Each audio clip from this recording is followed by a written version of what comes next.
y'all feeling? Good. Feeling good. Feeling good. I can't hear you guys. Uh-oh. Yo, can you hear me? You can host your name if you want. All right. No, I got you. No, I got you. But this is Gil's Virtual Arena presented by Underdog. Whoop, whoop. I'm merely a host, Josiah Johnson. As always, we got the NBA legend, Arc Raiders player Gilbert Arenas here with us. What up, what up, what up? We got NBA champion of the world, Swaggy P, Nick Young, back in the virtual arena. Little D-Lo. With a haircut. Had to drop him down a little bit. Fuck JC. Yeah, man. He was mad. I guess he was mad. I don't know. Something happened at Brandon's golf tournament. So he was letting people hit golf balls off his junk. It was some things going down over there, but that's neither here nor there. Represent a tough crowd and a card-carrying country club member. We got Mr. B, Brandon Jennings, back here with us. What up? What up? And last but not least, the man they call Cemetery Larry, NCAA champion of the world, Dr. Rashad McCants, PhD. Okay, see, make sure. I didn't know we had the sound effects, or now we had to make sure we stay consistent. But we got a lot of things to discuss. Here's what's cracking in Gil's Arena today. Wolves are 6-1 in their last 7 games, jumped to 4th in the West. Will Ant-Man lead Minnesota to their 3rd straight conference finals? Jayson Tatum still working towards a comeback, but says he ain't coming back to be no role player. What role will the 6-time All-Star have if he does return? And Kevin Durant is the 2nd fastest player to reach 32,000 career points. But will KD become the 2nd member of the 40,000 point club? But before we get into all that, this episode is brought to you by Underdog. Underdog's available in most states, including Texas, California, and Florida. New customers get $75 in bonus entries when they play just $5. To get started, just use code GIL when you sign up, and it'll load instantly. Underdog, make picks, win money with code GIL.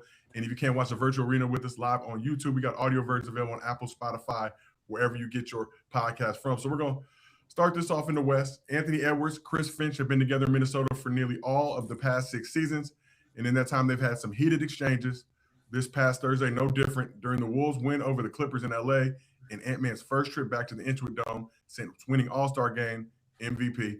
Late in the tight game, Finch took issue with Ant-Man taking a contested mid-range fadeaway, told him to pass the ball instead of listening to his head coach, and connected on back-to-back buckets, including contested 3 over 2 defenders, with the Wolves up 1 to give him a 4-point lead in what proved to be the game-sealing bucket.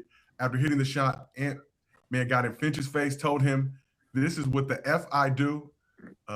Not in those words, much more vulgar, but proceeded to tell his teammates same thing while blasting Finch's demand that he give up the rock. After the game, Edwards addressed ignoring his coach's request and his mentality in clutch time. Every time I touched it. Yeah, I mean, some people gonna say I should pass the ball. I'd be all right. Yeah, I think a better chance of winning if I shoot it. Was your coach one of those? Me and my coach got the best relationship ever. So, I mean, he'd be right most of the time. Well, 98% of the time, he'd be right. Like, he told me to pass the ball tonight, and I should have passed it, but I shot it instead, and it went in. So, the basketball guys was on my side tonight. Basketball guys on his side, and finished the game 31 points, 12 of 24 shooting. Gil, do you respect Ant-Man for ignoring Finch's request to pass and putting the team on his back in that win against the Clippers? I mean, as long as you have the relationship with your coach, you see something different, right? You're looking at the game, straight on that 2K version, right? That 2K view, that's your version. Coach got the sideline view. So you guys are both looking at something different, so what the coach is saying, he's right. What you're seeing is right. So usually star players who can get a bucket, right? The ideal of passing sometimes when they feel they got it, right? They will ignore that suggestion. But, if he missed it, coach is on his ass. If he makes it, coach is like, okay. You know what I mean? So, obviously it worked in Ant's favor, so there's nothing to complain about. Mr. B, you respect Ant-Man ignoring Finch's request to give up the rock, putting the team on his back in that win against the Clippers? Yeah, hell yeah, I respect it. He's that's just the type of player he is. His mentality is like Kobe and Jordan. He played hard every night. You know, when he messes up, you know, he takes responsibility for what he does. And since he's gotten the league, you know, he's been trying to put this team on his back and take his team farther. So I definitely respect it and keep going. That kid's a dog. Kid is a dog. Only 24 years old. A wise man is here, 6th season in the league. Swag, let's move on to you. You respect Ant-Man for ignoring Finchie's demand to pass the ball to his teammates. Oh saying man, he that gonna was shoot it. the best scene. That's something the best thing I ever seen. Talking to the coach like that. Oh Lord, man. But now that obviously depends on their relationship. But that's to me is why Ant-Man is most people's favorite player. Right there. His mentality, attitude, it brings you back in a time where you seen the Kobe's, Jordans, them type of players. He got it. He's the man, man. Hopefully he take this mentality all the way into the playoffs. Most definitely. Last but not least, let's move on to Cemetery Larry. What you think about Ant-Man not listening to Finchie, hitting that go-ahead or that three-pointer, put him up 4, getting in his grill, let him know this is what the F I do. Talking about pass the ball. I think it comes with ultimate trust. I think, like you said, having a good relationship with the coach is important. But I think having the trust that making the right play is something that the coach is always looking for. And I think it's twofold. You know, he did take a shot over 2 people, miss it.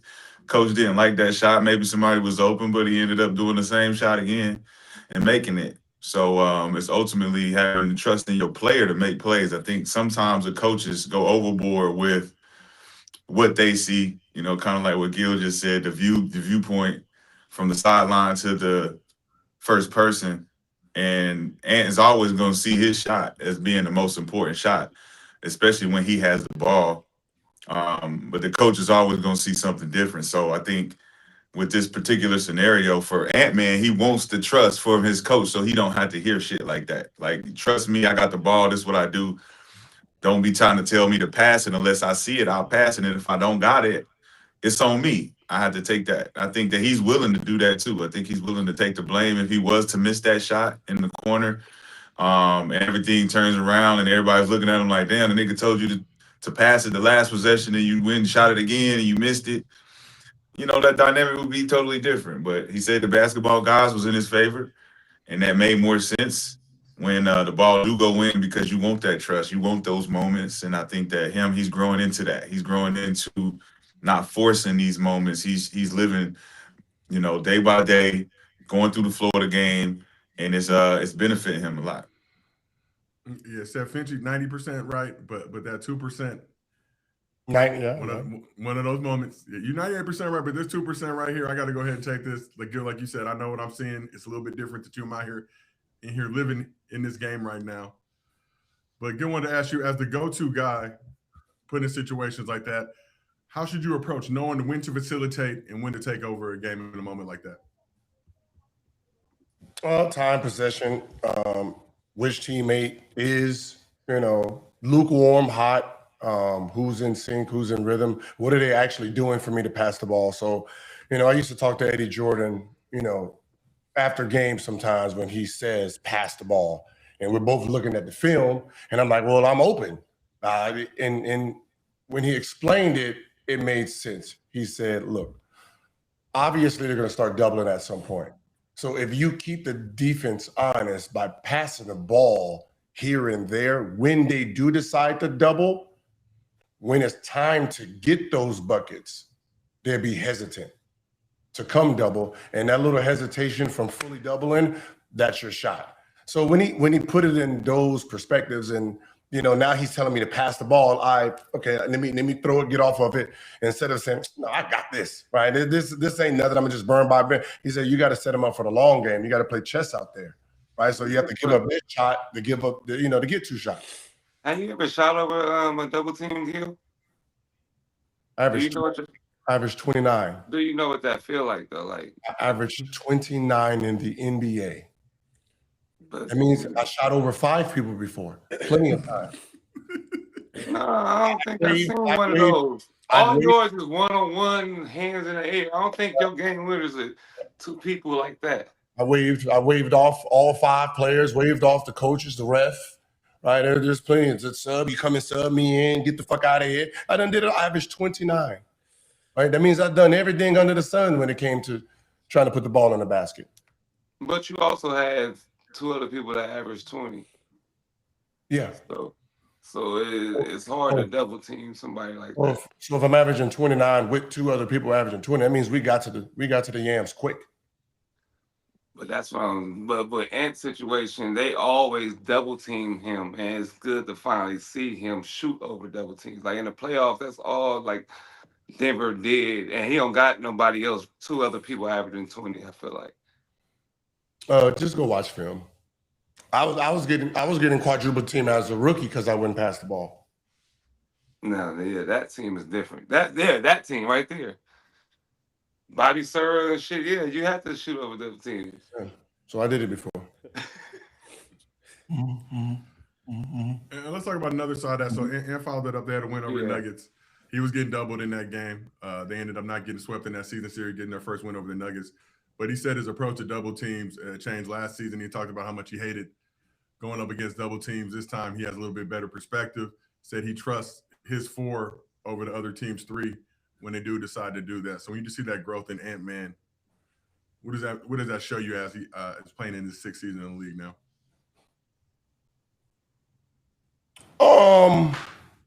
However you see the game, you see the game. I knew one thing. You only get doubled when the weaker defender's guarding you, and then they come dumb. If you have the primary defender on you, like a Kawhi Leonard, like if you got one of those guys guarding you, those guys' ego says don't double, right? Those are the guys you want on you all times because they feel them that first team, second team defense, all that shit, it actually means something.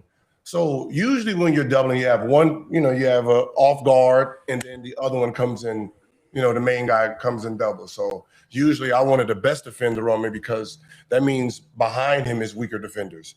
If you got the weaker defender on you, then the defense is keen to protect him. So I wouldn't attack, let's say, Luka, because the defense is ready for Luka to get beat. But if you're attacking Vandal or Marcus Smart, everybody is playing their man on man because they don't feel those guys are going to get beat off the dribble that fast.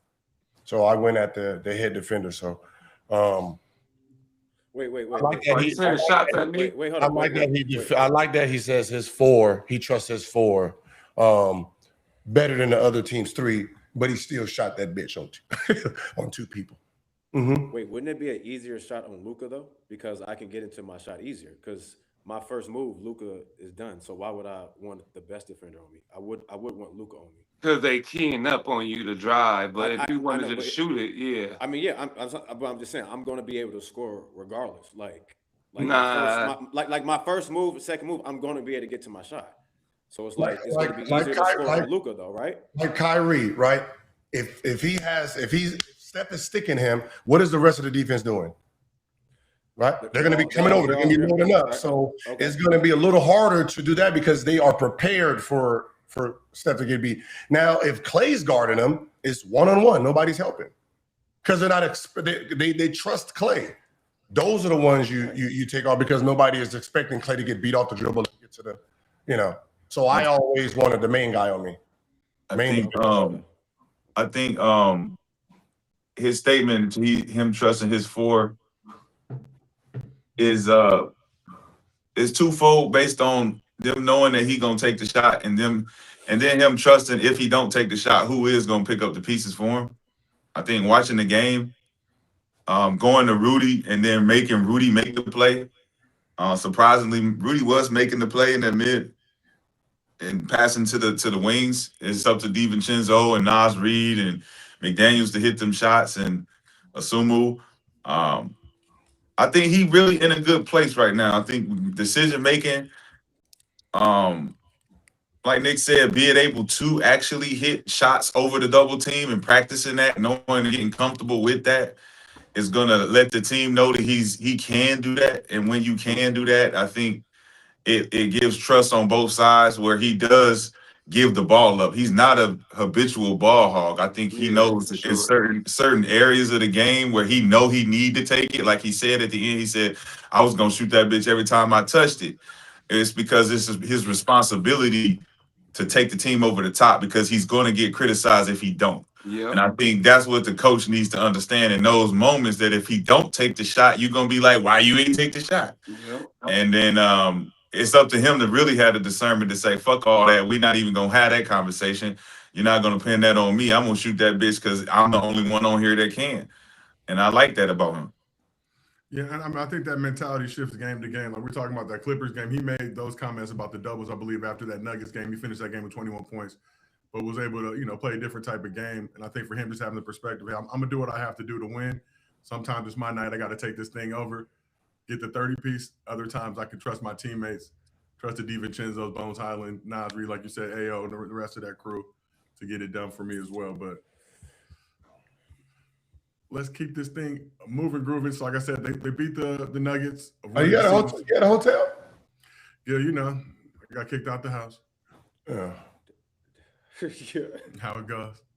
Now I'm getting my roof repaired, so I couldn't do it at the crib with all that noise and stuff going on in the I had to get mine repaired too. Yeah, you already know. Them leaves, man, that to be blocking the gutter and then the water be trickling through the house, man. Yes, it do, sir. The leaks, but back to this Will. So yeah, I am at a local hotel in the Woodland Hills area, camped out. No, I know that hotel. I know you do, Gil. And I know you're very aware. I know that hotel. I know that. Shout out to all the Bomb Boy members in the chat. Quickly before we do move on, we asked the chat, respect Ant for shaking off his head coach. Nearly 2,600 votes, 83% of the chat respects Ant-Man for telling Finchie to kick rocks. I'm more of just a fan of the aftermath of it. Obviously, Ant was emotional after the play and letting him know. But Wolves, like I said, followed up that win up with the Clippers with the win over the Nuggets, avoided the season sweep. They're 1-3 against the Nuggets this season, 6-1 in their last 7 games. Currently 4th in the West, just a half game behind the Rockets for the 3rd spot. Made back-to-back conference finals. How much faith do you have in the Wolves and Ant-Man leading this team to their 3rd straight conference finals this season? It's all matchups, right? I mean, when you're talking about teams that are just, they're good teams, right? You're talking about 1, 2, 3, 4, 5. Top 5 teams could win the championship, right? So when you're talking about those 5, from there, you're just talking about, that road to the championship, who you're going to match up first, second in the playoffs. So there's going to be a lot of moving around in these last couple of weeks to position themselves, to make it far in the playoffs. So, they've had success. They haven't gotten over the top due to like certain teams they play. Is it Denver or is it OKC, right? But they have the talent to win a championship, just like the other 4 or 5. Denver, OKC, Spurs, and Houston.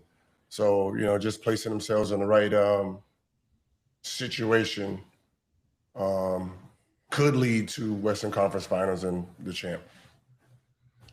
Let's shift over to you, Mr. B. Mr. B, you previously said Ant-Man has that Kobe, that MJ mentality in terms of offensively, knowing when to put the team on his back, take over games. But how much faith do you have in Ant-Man now, 6th season, leading these Wolves to their 3rd straight conference finals appearance? I got a lot of faith in Ant-Man. I don't know about the team.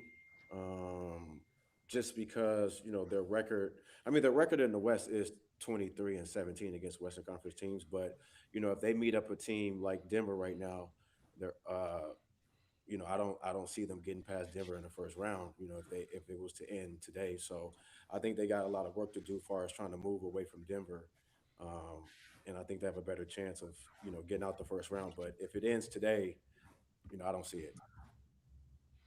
Obviously, I think they much rather prefer trying to get to that 3 spot, potentially having a meeting with the Lakers or Suns or any of those teams on that side.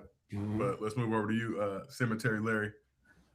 How much faith do you have Ant-Man in this Wolves squad making their 3rd straight conference finals? I think they got a pretty big bright spot. I think with teams like Ant-Man, and I go back even for the history of the game, when you get to the playoffs, it's not really about your star player. It's about the intangible pieces, the role players, the corner niggas, how they show up for the game. We're going to expect Ant-Man to give us his 30, 35, but it's always going to be about how he integrates his team in the playoff. And I think if we've seen the last 5 champions, it's always been the other guys that stepped up to help the stars shine and get to where they're supposed to go. And I think that's going to be the ultimate deciding factor with this playoffs this year is what are the other guys? I mean, a lot of conversation goes around the star players all the time.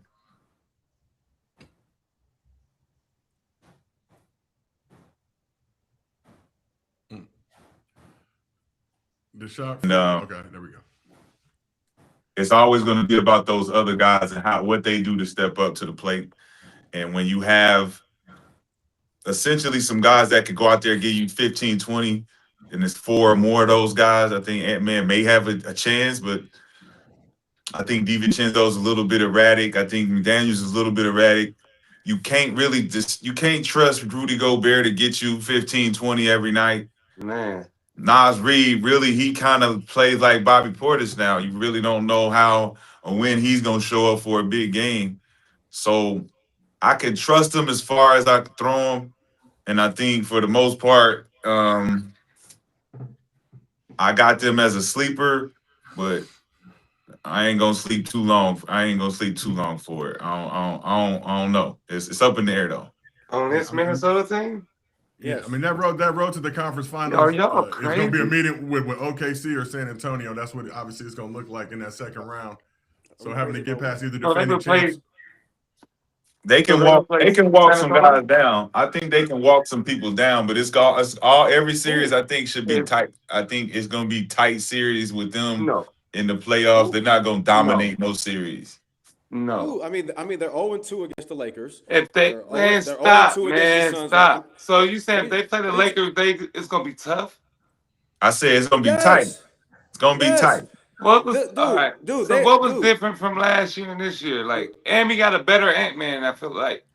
Dude, I think Ant-Man is just too big for the program. All right, I it think- goes I think 5. It goes 5, maybe 6. Listen. I think With That's both tight. No, Lakers and if it's Spurs. going 6, it's tight, right? I think 4-2 Ant-Man's is in the not same tight. I position don't feel like. KG was in. Man, hell It ain't no. gonna happen. Listen, if they play Denver first round, they're out of here. They put Denver out last time they met. They're 1-3 this year against Denver. It don't matter. Okay. All right. Well, last year was Playoffs is last different. year, and last year was last year. Last 2 years, not this last year. Last 2 All right. years. They 0-2 against the Lakers and the Suns. So if they move that, what? Have you just seen the saying. Lakers play? Listen, I'm just Right, saying. that's I'm why going you have by a what- LeBron. I'm You just have a going by the LeBron record. fathead behind you. I'm just going by what their record is Hey. against these teams. They're gonna be in LA again. Is this your king walking the streets downtown in 5? All I can do is just go by their record and what they are. So it ain't looking, they ain't, So how many times they lost to the Lakers last year? I want to see that. I don't see the Lakers giving them no problem. I agree with you. I'm I don't about see to the say. Lakers. I mean, but I don't see the Lakers doing a goddamn thing. To be honest, Man. they on some bullshit right now. But Yeah, for real. if there was any other team other than the top 5 teams, Houston, Yeah. it's that. gonna be good. Houston gonna be good. Denver gonna be good. Mhm. OKC gonna be good. I even think the Spurs would be a great matchup, but everybody else underneath that, I don't know. Like maybe the Suns, maybe, but I don't see the matchup for the Suns being able to That's the thing. Yeah. to match up the power for power. Okay. I don't even know what the Lakers got to do with this. So that Lakers will be. They sick, keep right? up. Right now they're in 4th. So if the playoffs started today, they're gonna play Denver first, then OKC. That's Oh, not the Lakers are 4. Oh shit, I thought they were 6. Minnesota's 4, Denver Minnesota 5. 4. So they'll play Denver first. If they get out of that, then they play OKC. But only a couple games separating all those teams, so there's going to be some moving and shaking. Again, you don't want to be 4 or 5 because round 2 you play OKC. So you want to get to 3. I play OKC right now. The best place to be in this playoff is 3 or 6. 3, 6, or 7. Because you play 3, 6, then you play win beating them at 2. You don't want to play Denver, Houston. You don't want to play them first round. Then you got OKC the first round. You don't want to play in the second round of champs. That's just a hard. That's just a hard go to. So, so they'd be trying to get to 3, just like Houston's like, yeah, I'd rather deal with the Lakers. I'd rather deal with the Lakers. They beat OKC though. And I said I'd rather deal with by Brandon's standpoint. No, and I said I'd rather deal with the Lakers and San Antonio versus Denver and OKC. They're not beating Denver. How many games they played against OKC this year so far? Doesn't matter. Playoffs is different. Different game. Different game in playoffs. We know that. They're 2-1. They're 2-1 against them. All right, so that means they'll beat them, Brandon? Who? Minnesota. You said the Lakers beat Timberwolves 2 times, so that's just me with that team. I'm saying for OKC, no, they're not beating OKC. They're not beating OKC. And they damn sure not beating Denver, so I don't even know why we're talking about OKC. Ooh. Damn. you see. Okay. Let's see. We could put something on it too. I think OKC is a better matchup for the Timberwolves than the other team. Man. And listen, I'm not gonna blame Ant-Man. It just ain't enough. Timberwolves they did the same thing with KG, dog. But they ain't go this far with KG. They made the Western Conference Finals. Yeah, no, that's fine. I mean, KG got MVP there. They both accomplished something, but a championship, it just doesn't sit. I don't see a championship going to Minnesota. And it ain't because of Ant. I just don't think it doesn't give it. Yeah, hey, if Julius Randle was playing at a higher level, I would consider it. But he ain't shown me all NBA Julius Randle. Did y'all see that man out there? Ever since the All-Star break, come on. All right, best player in the league. I got faith in that. That's he gonna have 81 soon. Who's gonna have 81, Swaggy? He hitting shots like that now over 2 people with confidence. Anthony Edwards. It's gonna be when he has a bad team, not any time in the next 3 years. Huh? To score 81 points, your team has to be bad enough for you to take every shot, and the game has to be close enough for you to stay in the game. His team is in a championship type of window, so he's not going to be able to try to take that many shots to try to score 81. He got to be on like a Blazers right now. Yeah. Hell no. Yeah. Yeah, no facts. No facts. No. Yeah. To get hell yeah. He could definitely get Devin Booker 72. What you think the team look like? For somebody to score 72 or 81 or 6, what the team look like? Yeah, so you saying when you were scoring 60, you couldn't do. Come on. They just how you score 60. 60 is not that far off from 81, motherfucker. It is. Yeah. It is. Stop. All right, Gil, Yeah, stop. it is, sir. But no, he got different teammates. Your teammates all in more buckets. No, you got different type of teammates. You had teammates that wanted to be number one with you. He don't got teammates like that. Like if you got 40, they're like, shit, man, I gotta get mine. I gotta get 30. That's how your teammates was thinking back then. Y'all was fighting for the all-star spot. Like you can get teammates like that. Get in 60. Minnesota, Julius Randle is not not like that. Yes, I feel like if Ant-Man had it going, that whole team would let him get it. 100%. He has that type of team. Yeah. If Julius Randle have it going, he's going to keep No. He has that type of team. If he got it going early. Cat tried it when Cat was doing it. That's that type of team. That's that type of team. When Cat, you got 60 something, we're going to try to get you. That's that type of team. That's not a winning team that's trying to win a championship. Like they were trying to win that year. They were trying to win that year. Yeah, that's the team they went to the Western Conference Finals. Not Eastern Conference Finals. No, the Western team with Cat before they got rid of him that year, they was good enough. But I understand what you're saying though, because it was like the dynamic was they was trying to win the game and Cat was trying to get his numbers. Yeah. Didn't they lose that game? They lost that game, I think. Nah. I think they won. I think they won that game, but he just called him out. Yeah, Cat did the press conference. Yeah, he did something real funny. I think.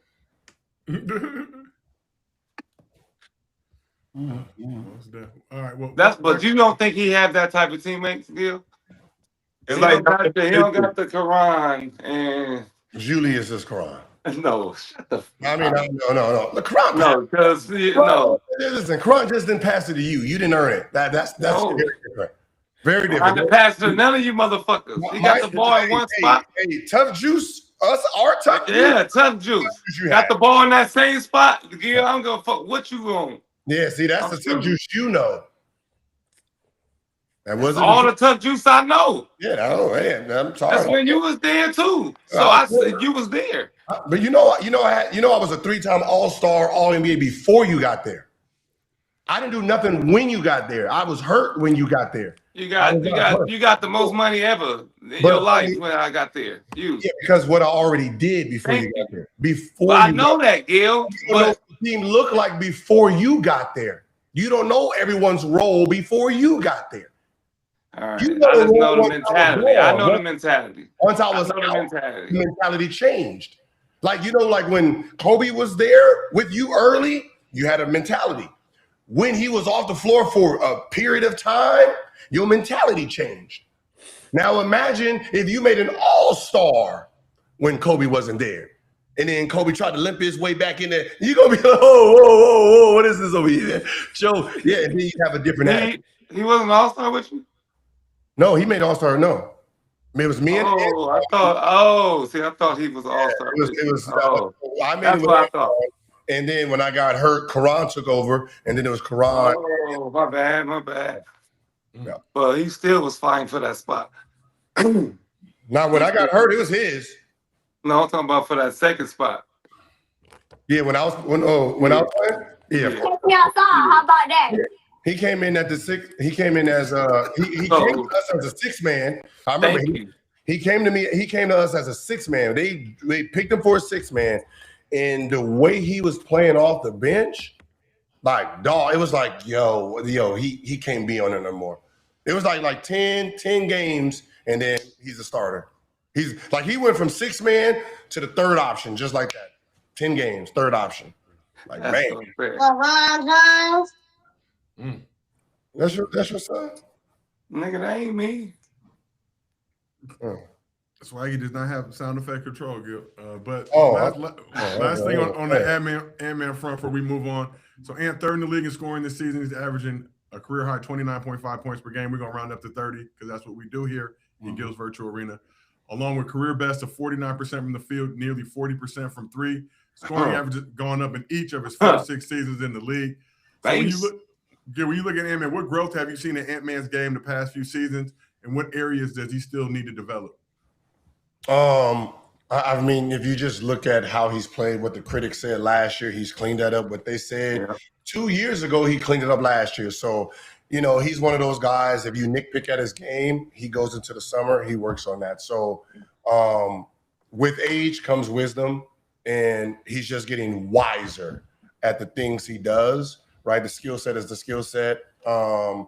He's becoming more potent at how he delivers his blows. And that's just growth of just being in the league year after year. So he's only 27? Wait, no. 24. He's 24. 24. Turned 24 in August. This is a baby. Man. This ain't Ant-Man.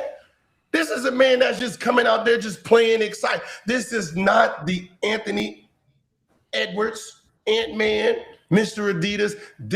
He's not in championship mode. He's 23, about to be 24.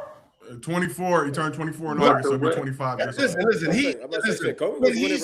When he's 27 to 30, that's when we're gonna see a whole different dude.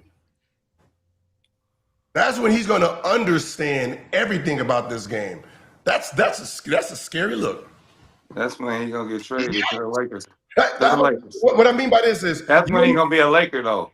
You remember Jaylen Brown and Tatum at 22 and 23? Everybody, all this and that and that and that. Look at their games now at 26 and 27. For sure. Very different players. Right. Right? It's just growth, understanding the game, understanding defense, understanding concepts. Right? He's just mature and he's getting wiser as he ages. Man, Jaylen Brown, 29 now, Gil. 29. I know, but when he obviously won the chip at that age range. So you think Ant by age 27 will have a chip in the National Basketball Association or be at that level, at least a finals appearance? He have an MVP. He have MVP. Scoring champ probably. He'd have a championship for sure. No. Yeah. By 27? Listen, he gonna do all the things KG did. It's just not. He could if he goes somewhere else. Yeah, okay. So you think MVP though? Let's shift it to that. Not even a ring, MVP. Let's individual accolades. Obviously, more important than team accomplishments. Unless they purposely trying to get away from, but yeah, I think so. Yeah. Hold on. I think for for Ant-Man, the focus should be winning championships. I think when you look at the landscape of all of the players that we can put a hard cap on their talent and their potential as far as getting better every summer. I remember saying it about Jayson Tatum as far as his skill set. Maybe after that finals run against LeBron and them, it was a situation. It was when I seen his skill set and it was like, all right, he's not gonna show me more than what he's shown me, but he's gonna get more refined. He's gonna have to refine the skill sets that he's brought into the league, and he's gonna have to sharpen his tool set. I think the same thing with Jaylen Brown. The difference here is Anthony Edwards can actually do other things similar to how Kobe changed his game every summer, post work, mid work, 2 dribble pull up, between the legs, half spin, full spin, getting to the post, setting up combinations, shooting over double teams, hit game winners, all that kind of stuff. I think Ant is the only one that shows me that he has that potential at 24. So by the time he's 28, he can still get better. He can still bring other things to his game. I don't think anybody else in the league can show that. I don't think they have that type of potential. Maybe a Ja Morant if he had a different type of outlook as far as where he sees his game. I think he has that potential. But Edwards is on a different level right now. He's reminiscent of Cole when Cole was off those championships, and you've seen that veracity in his eyes. You've seen he wanted that hunger to win more. I think if Ant gets one of them under his belt or even gets closer to going to the finals and just feeling what that feels like, and like I think that'll be a whole different mode for him. Yeah, the game just gonna come easier too. So I think by 27, he for sure will have one, Gil. He's just gonna keep getting better than everybody else, and everybody else gonna keep getting older too. So, all right, well, let's keep this thing moving. Hold on, Gil. I see your face before we do. Any final thoughts? No. I'm saying everybody gonna keep getting older, like his ass is about to say the same age. Well, I'm just saying, compared to a Luka oldness, is different than everybody else oldness to me. Oh no. Okay, makes sense. You got to remember that Wemby's going to be getting. I'm about to say he's going to be developing into a monster too. So he has a short window. Like when you think about greats, you don't think it could be like Duncan and Kobe? They expanded their window. It could be a Kobe. That's Duncan and Kobe. Yeah. No, what I'm saying is it could be a Kobe situation where he's stuck in his middle ground. Right, so right now, his age, he ain't MVP dominant. Like I can dominate every year. That's Jokic, right? So that's Jokic, Giannis, and let's say Shea, and Luka's trading right there, right? By the time Ant-Man gets ready to establish himself, you probably have Wemby's coming. Right? Wemby's getting older too. Wemby's getting wiser too. Defensively, he's already there. We just ain't been paying attention. I mean, they're not, they're not putting it out there. But once his offense kicked in, then he's going to run a table. So there's going to be a point where Ant's going to have to sneak it in within the next 2 years. Because you're talking about Wemby 5. Shit, Wemby next year might be a whole different demon. But I'm just saying, can it be like a Duck and Kobe situation? Like they was going back and forth, the Spurs Lakers. Championships, but we're talking about MVPs. You remember, like when Kobe was getting ready for his MVP run, LeBron James came. I wasn't even thinking about the MVP. I wasn't talking about MVP. The team. I'm just talking about dominating. As for them MVPs, you got Tim Duncan, Shaq, and Kobe's trying to figure out how to. And I feel like they want to give it to Wemby before they give it to Ant-Man. Yeah, it's just timing, man. It's just that timing. But you talking about Wemby. Mm-hmm. Like they'd rather give it to him this year, coming off the bench, the games he come. Like they want to give MVPs or something to Wemby so bad. So, well, defensive player of the year, but you see the growth though, even in season year 3 with this Spurs team second in the West. Like this nigga shooting game winners over 2 people, and he hooping in this. He don't even get talked about as MVP, like because of what he does off the court, his attitude, like. No, that ain't it. That ain't it. Y'all put him in that. So why he don't get mentioned with that? The league loves that man. I love. Yeah, I'm about to say. Yeah, but I mean, you see what Wemby team is. You see how, you see where they at. And they got Wemby third. Nick, we got to go back to the look test, right? If the MVP was based on look test, Ant-Man would be top 3 on how it looked, how the difficulty and all that. You think about how many MVPs Cole could have won based on the look test and what he was doing, the shot making, and who was on his team. And you look at who was winning them MVPs. It wasn't based on look test. So now that's not what's happening. Win because of situations, though. That's why. That's the only reason. It's a perception, of course, but it's still how it looked. Ant's being consistent. So if he's being just as consistent as SGA, it must be that SGA making it look a little bit different with his consistency. Same with Joker. He got a different team though. I'm just saying. I don't know. Look test, fan wise, people love him. He's keeping the NBA alive for me right now. I'm just saying. He's keeping the American players alive. Oh my God. Shout out to Anthony Edwards. But we talked about Anthony Edwards, Chris Finch getting into it. So speaking of player-coach relations, clips surfaced from this weekend's Lakers-Warriors game, which appears to show a confrontation between Slovenian Jesus Luka Doncic and Lakers head coach JJ Redick. Let's take a look at the video if we can, please. Do not respect that man. As Luka was subbed out of the game late in the first quarter with the Lakers up 17. LeBron passed him on the chest. JJ Redick tries to grab him by the wrist. Luka pays him no mind. Didn't even look his way. Continued walking to his seat. Redick followed Luka. 2 had an exchange as Luka sat down. White on white. Then if you look closely, Luka says something, appears to put his hand out for a dap. JJ kind of just looks at him, walks off. Luka gets up. Jared Vanderbilt, being the great teammate that he is, does not skip a beat. That was a cold screen. Gets in the way, Sese. That was a cold. And that nigga don't set screens like that in the game. That's crazy. Arguably his best screen of the season. Lakers had lost 3 straight games heading into that Warriors matchup. Obviously smacked the Warriors and the Kings. Now won 2 straight. But again, when you look at that situation, is Luka getting into it with JJ Redick a big deal? Obviously, we know they've had a relationship with each other for a long time. It's basketball, right? Tempers flare, emotions are high. We don't know what was going on in that moment. You sub me out. I don't want to be subbed out. I mean, there's just a lot of things that go on, but that's normal. But I know if you sub me out at the wrong time, No, you ain't never did that though. You talk shit, but have you ever snatched your hand away from the coach? All right, okay, let's try this again. Before you got there, I was a 3-time All-Star, 3-time All-NBA, okay? I'm sorry you never got double. I said you never got double team. I'm sorry. What I'm saying, when you got there, I'm sorry.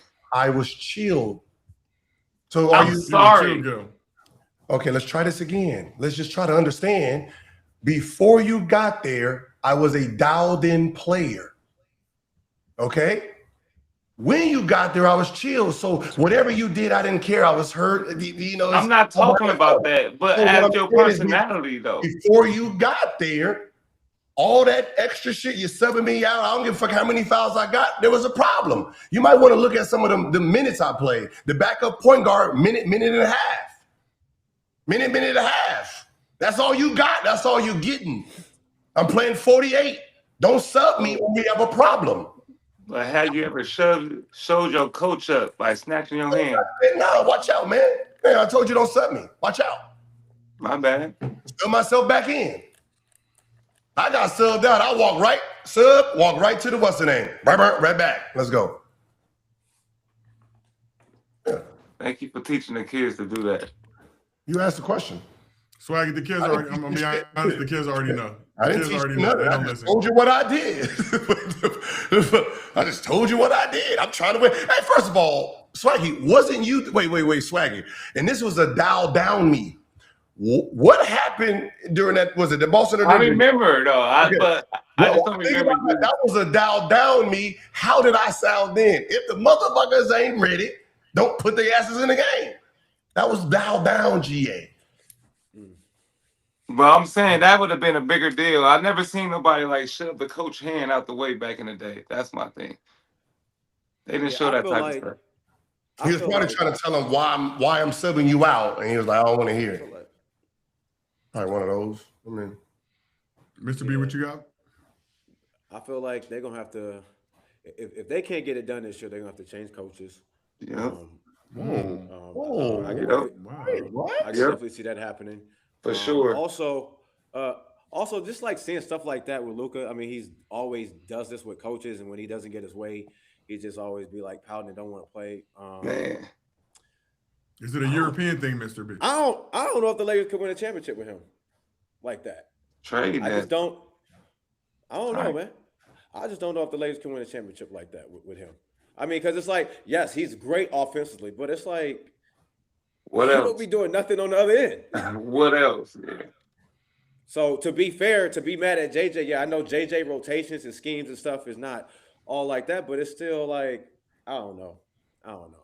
I just don't see the Lakers ever winning the championship with Luka.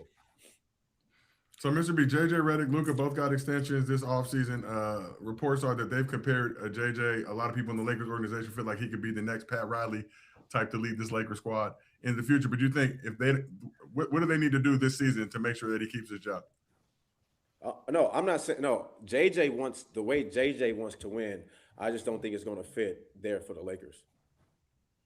Like I could see JJ going to like, I don't know, like another team. But far as like the way he coaches and his intensity getting on players, I just don't see it. I just don't see it sitting well with Luka, and the way he is, and the way he be trying to hold people accountable. Yeah. So for me, I think JJ just isn't the fit because if your superstar player is going to be Luka for the next years, and I just don't see it working out. I think that this situation has showed its rear head. It's reminiscent to what's happened in Dallas. I think people tried to roll it off on Nico, but I think that Luka and J. Kidd had problems. I think that they was wrapping that shit up under the rug, but I feel like if Luka can display this type of shit with a former player, and he like same thing was happening with Jason Kidd trying to figure out how to get through to him without all the whining and all of the expectations. It's hard to coach a player like that. You know, when I need to give you a rest, and get sit your ass down and then get your ass back in. I trust you. Just get a rest real quick. Like if there's no understanding on that, even when you hot, it's gonna be a detriment because your leader is walking off the floor having a problem. Everybody think that they can have the same type of problem, and it's gonna trickle down. But it could be something as minute as just a miscommunication. But I don't think so. I think this has been happening all year long. I think it's been covered up through the elephant in the room, trying to figure out, whose team it is. Do you play well with these players on the floor? All of that. And it's all come from Dallas. Dallas not addressing the real reason why they didn't really want Luka there and deciding to go defensive and all these different scenarios. I think at some point when I got off Luka, when I was like, yo, man, I'm cool on dude, man. He was still in Dallas. I didn't like the way it was moving. So I think it's similar. It's starting to show. So, Shaw, you think the Mavs giving up Luka for AD, Max Christie, and a first-round pick was all you needed to see in terms of what they were willing to get rid of him for, in terms of how they viewed him? Or yeah, I mean, if everybody said this was the biggest gift that the Lakers can get in the world is getting Luka Doncic, like I always said, why the hell would you give him up if there wasn't a real problem? Yo, would you trade Ant-Man for Luka? Hell no. If I'm Minnesota, but for the Lakers, I would. Because if that was the biggest gift, I believe that was one of the deals that was potentially being discussed at that point before Luka ended up with the Lakers. That was a saying deal. like, would the Lakers be in a better Timberwolves. position right now if they had Ant-Man? They wouldn't. No, they would. They would. Thank you. Come on, man. It's two different players. But okay, first of all, who team was this a year ago? This was a LeBron team. This was built around LeBron. A new superstar came. The team hasn't been built around Luka, right? This is once you got to take these pieces, get rid of these pieces, get the pieces that fit him for him and this team to be moving how they're supposed to be moving, right? So if they win this year, if they don't, it don't matter because it's not a full Luka team yet. We can only judge it once Luka get the pieces he needs: rim runners, spot up shooters. Right now, we got some spot up shooters. We don't have rim runners, right? We got somebody who don't want to be a rim runner right now. So we have to give him the pieces he needs, and we get that full, But where you gonna find that at? Where are you getting those pieces at? Yeah, that's what I'm trying to. Back in Dallas. Yeah. Okay. Do we know right now? There's never been a superstar that put on a Los Angeles Lakers jersey that's never actually won a championship. There's one, but he don't get credit for winning, but he was on the team. And was it 1972? Right? Is that Elgin Baylor? Right? That's Elgin, right? Yeah. All I'm saying, if that was Elgin is the one else, that don't have it, but every superstar actually that put that Laker uniform on, they built a team to win a championship. All Lakers superstars have championships. So he's winning the championship, like it or not. gee, now I don't think you can win with that style, with his style of play. Like Jay, No, listen, he's gonna be there, but he's not gonna win it with JJ Redick though. So if they get Giannis next year and JJ, then Giannis winning the championship. they don't have a championship. Carrying Luka, yeah. Then Giannis winning. That mean like Giannis gonna win the championship. Yeah. Mm-hmm. So Giannis is gonna be leading the team in scoring. Come on, man. I'm just asking. He could. Yes, that's Could be. Could. I mean, could be. I mean, you would have to. Hey, if you think about it, Luka would have to change his game if Giannis came. If Jokic is there, because Giannis is a rim runner. If Jokic is there, they're not winning championship. Well, he like to bring the ball up too. Yeah, he a ball stopper though. Giannis a ball stopper. You said if Jokic coming? You said Jokic coming, are they winning? Yeah, if Jokic come, it's Jokic's team though. Yes. Hey, that's neither here No, nor that's not gonna work. It's not gonna work if Joker comes. Joker come, that's not working. Why not? I'm sorry, that's not Why working. not? Because Joker ain't you taking everything away from Joker.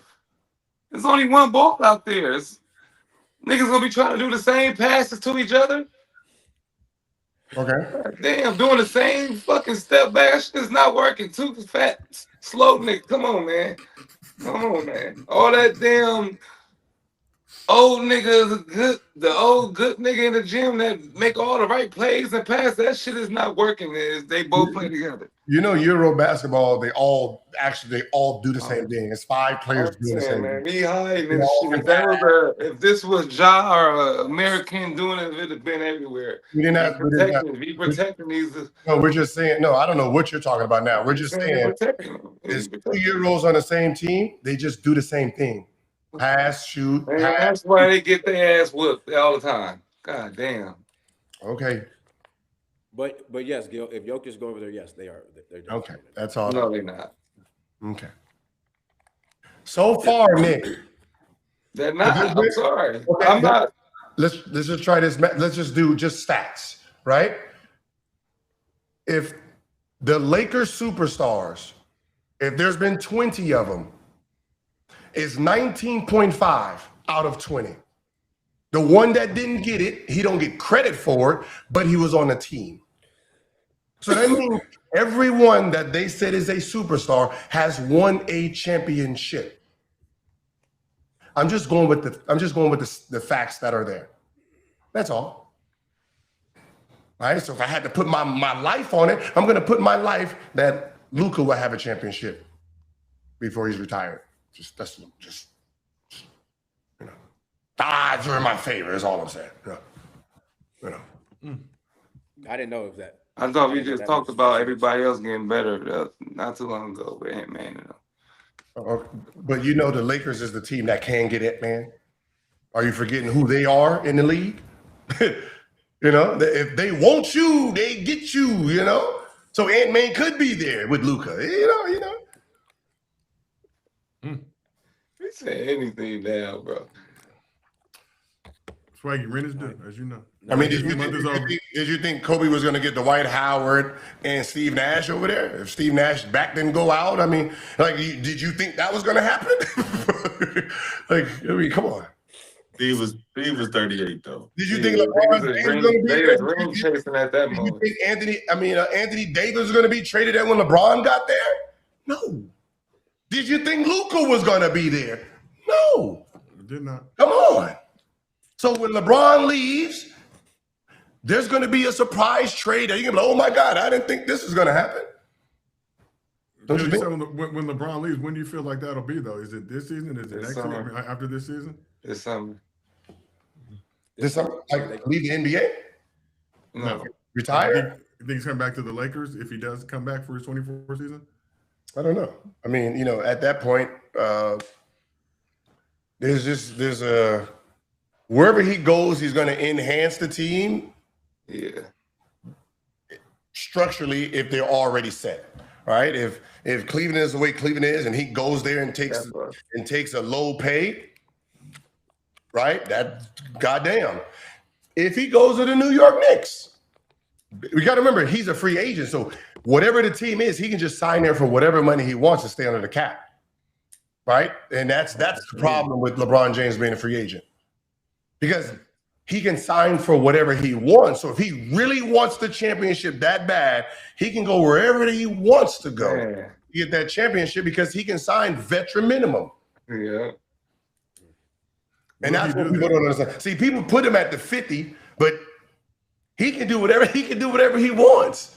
He can damn near guarantee himself 2 championships the next year. He can go after this year, he can say, all right, okay, see what y'all got over there? Y'all championship ready? Here, I'm gonna go play for the vet man. Boom.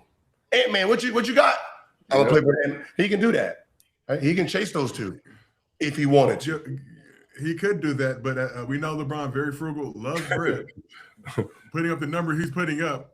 Because if you do that and it backfires, he's gonna get his value. He's gonna get his value. If you take the vet minimum and that shit backfires, you're gonna get packed up even more. So you might as well, like y'all always said, y'all would take the 50 mil over the ring.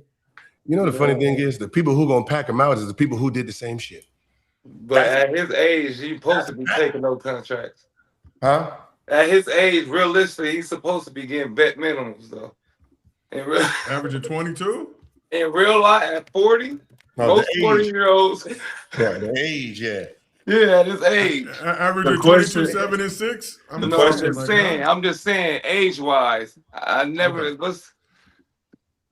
Besides, what Jordan got? Jordan got a big contract to come back to the Wizards? He got his gambling debts paid. No. The question is, can he really deliver on a vet minimum with no expectation? I don't know if he can take the team over the top. Shit. Does he need to? Shit. If he goes to OKC minimum, does he need to take the team over the top? Or does he just be there? But if he's there and they don't win, then what did you go there for? To try to win. That's what I'm saying. So for me, it's like, all right, you gonna take vet men and you're now gonna ring chase. So if you're not the guy that's gonna turn the lever up for us to make us the actual leaders, then what are you doing? That's my thing. It's always like, if you go to Cleveland, is that gonna change Cleveland's dynamic to be a real contender to win it all? You I don't think so? He's still. I don't think 20 LeBron. something. I don't think LeBron fits because he can still play at this level. I don't think he fits with no team without them having to dismantle everything they doing for what he got. Man. It's similar to like KD. Like KD go down there, and they had to change a little bit in order for KD to really step into what he did. He's averaging 30 since All-Star break. He's going back to the KD level. So when you got a nigga like KD that can do that, you got to change shit. And that's not always the best for your team when you do. So I don't think LeBron can go to any new team and change the culture What to if make you it a need championship. stuff though? What if you don't need to change? You just need something though. Yeah, that's it. Can he That's like deliver? you gotta That's the need, point. yes. Can he deliver that? He's been doing that all his career. Life. Yeah. So The what's last gonna be the 5 difference? years, he has not delivered. He averaged what he averaged the last 5 years. 20 No something. no championships. Okay. That ain't his fault. That ain't his He's fault. still delivering. All right, He's still all right. delivering. Everybody don't Okay. win. So But look, everybody that don't win. How didn't much are we deliver. paying you? $50 million for it not to be your fault? Shit, Jaden Daniels get paid that. $50 million for it not to be your 100, he fault? got 130. Shit, y'all don't say But why nothing does about it? that. 50 million, but if you get vet minimum, we don't got the expectation for it being your fault because now we can move this money around and get other pieces and make it stretch it out. Okay. We don't got but that. if he loses, it's still his That's fault. fine. With less bread. No, but that's fine. Okay, I'll take the vet minimum. Y'all go get pieces. I still do what I do.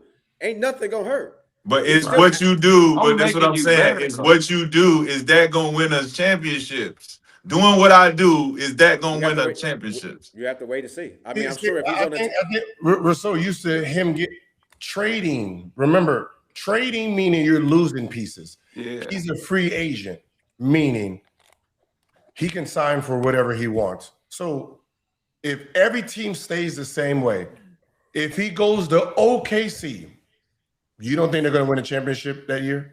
I'm not gonna put him in the front just because he's there, because he gonna shake up But they're their already team. in the front. Yeah. And so they don't need him.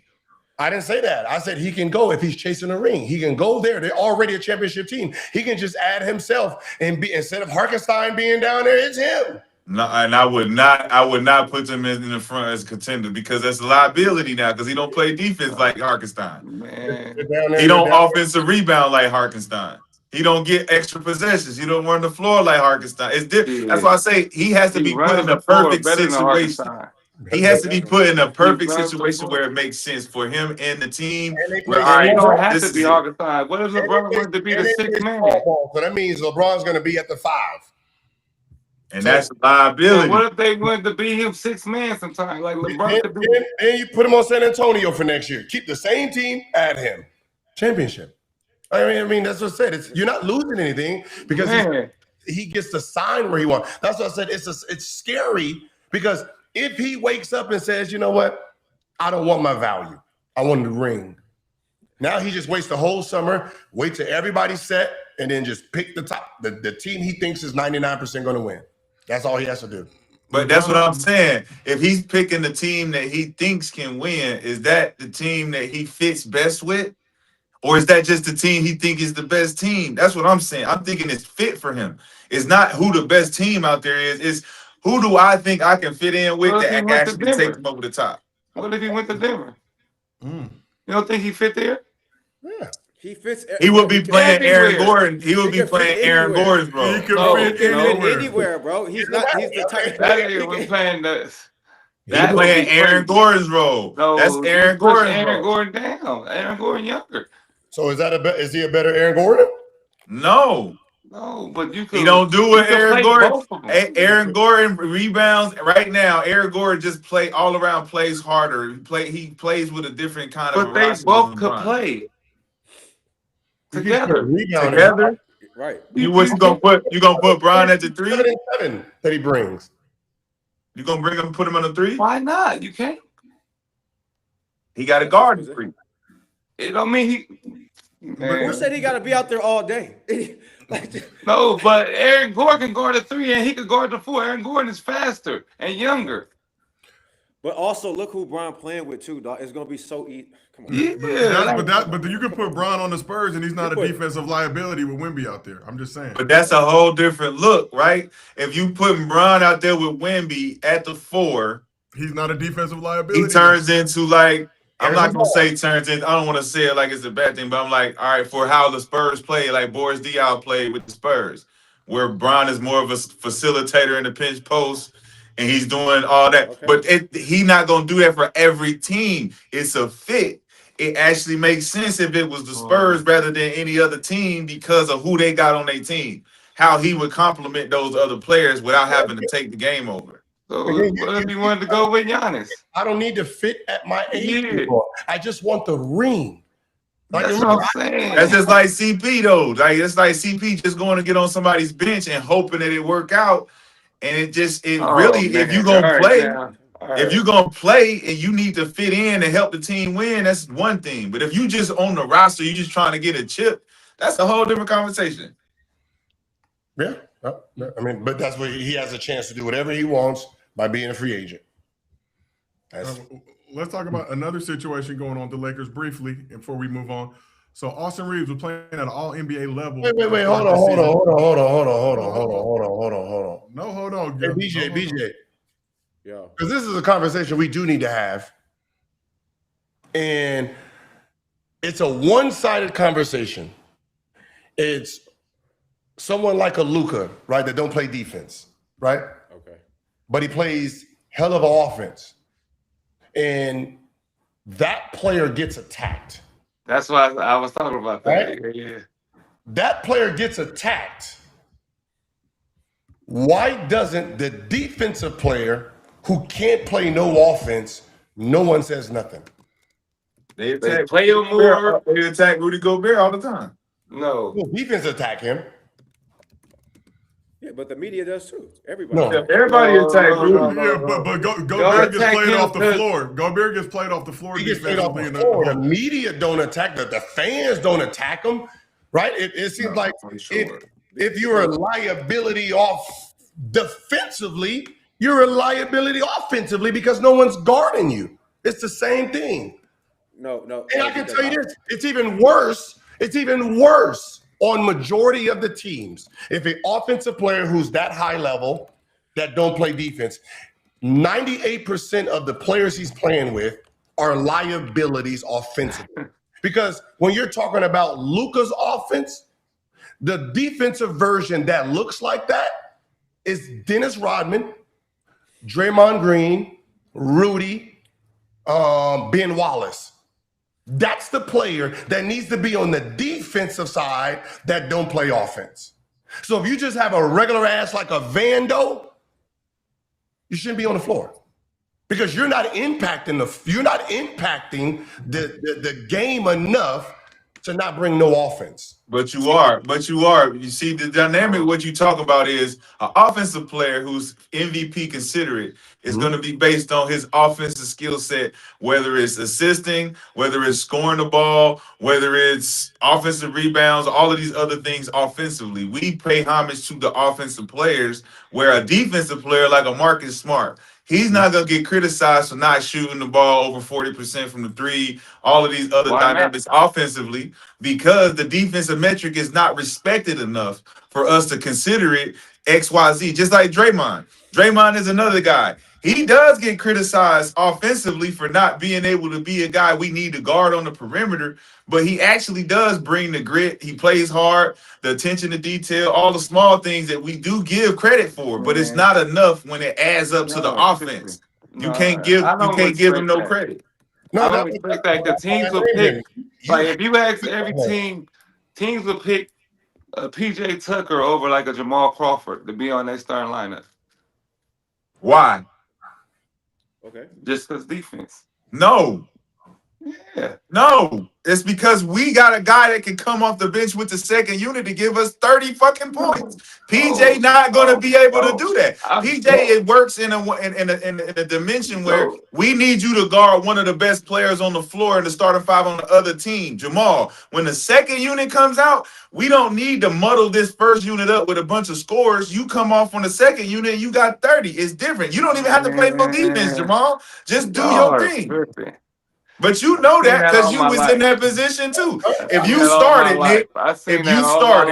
Nick, if you started though, do you think you're gonna be required to be it's about the respect too. Like you get that, like they praise them more than offensive players.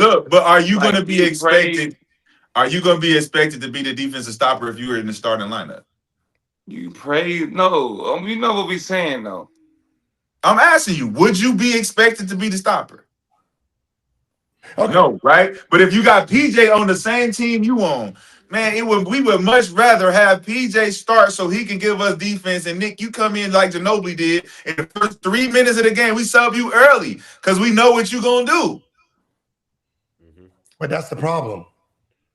Because those type of guys that's defensive players that don't play offense, they're worshipped versus somebody else. Man, that's what we're saying. Because you're doing the dirty work. You're doing the thing that's not being worked. You're doing the thing that's not getting real credit. It's not. It's just like Bruce Bowens, the Cephalosas, all the guys, Raja Bales. Shot making. Like then you complain about we don't have people that make shots. But I'm doing the thing that I actually have to work on in the summer. We doing that. But the defensive guys have to sacrifice. They have to sacrifice not doing sacrifice. You can't score, so you're not sacrificing. No, you can score. You just defer. That's not you defer. You're deferring because you're not on the floor to score. No, you can't score. You can score.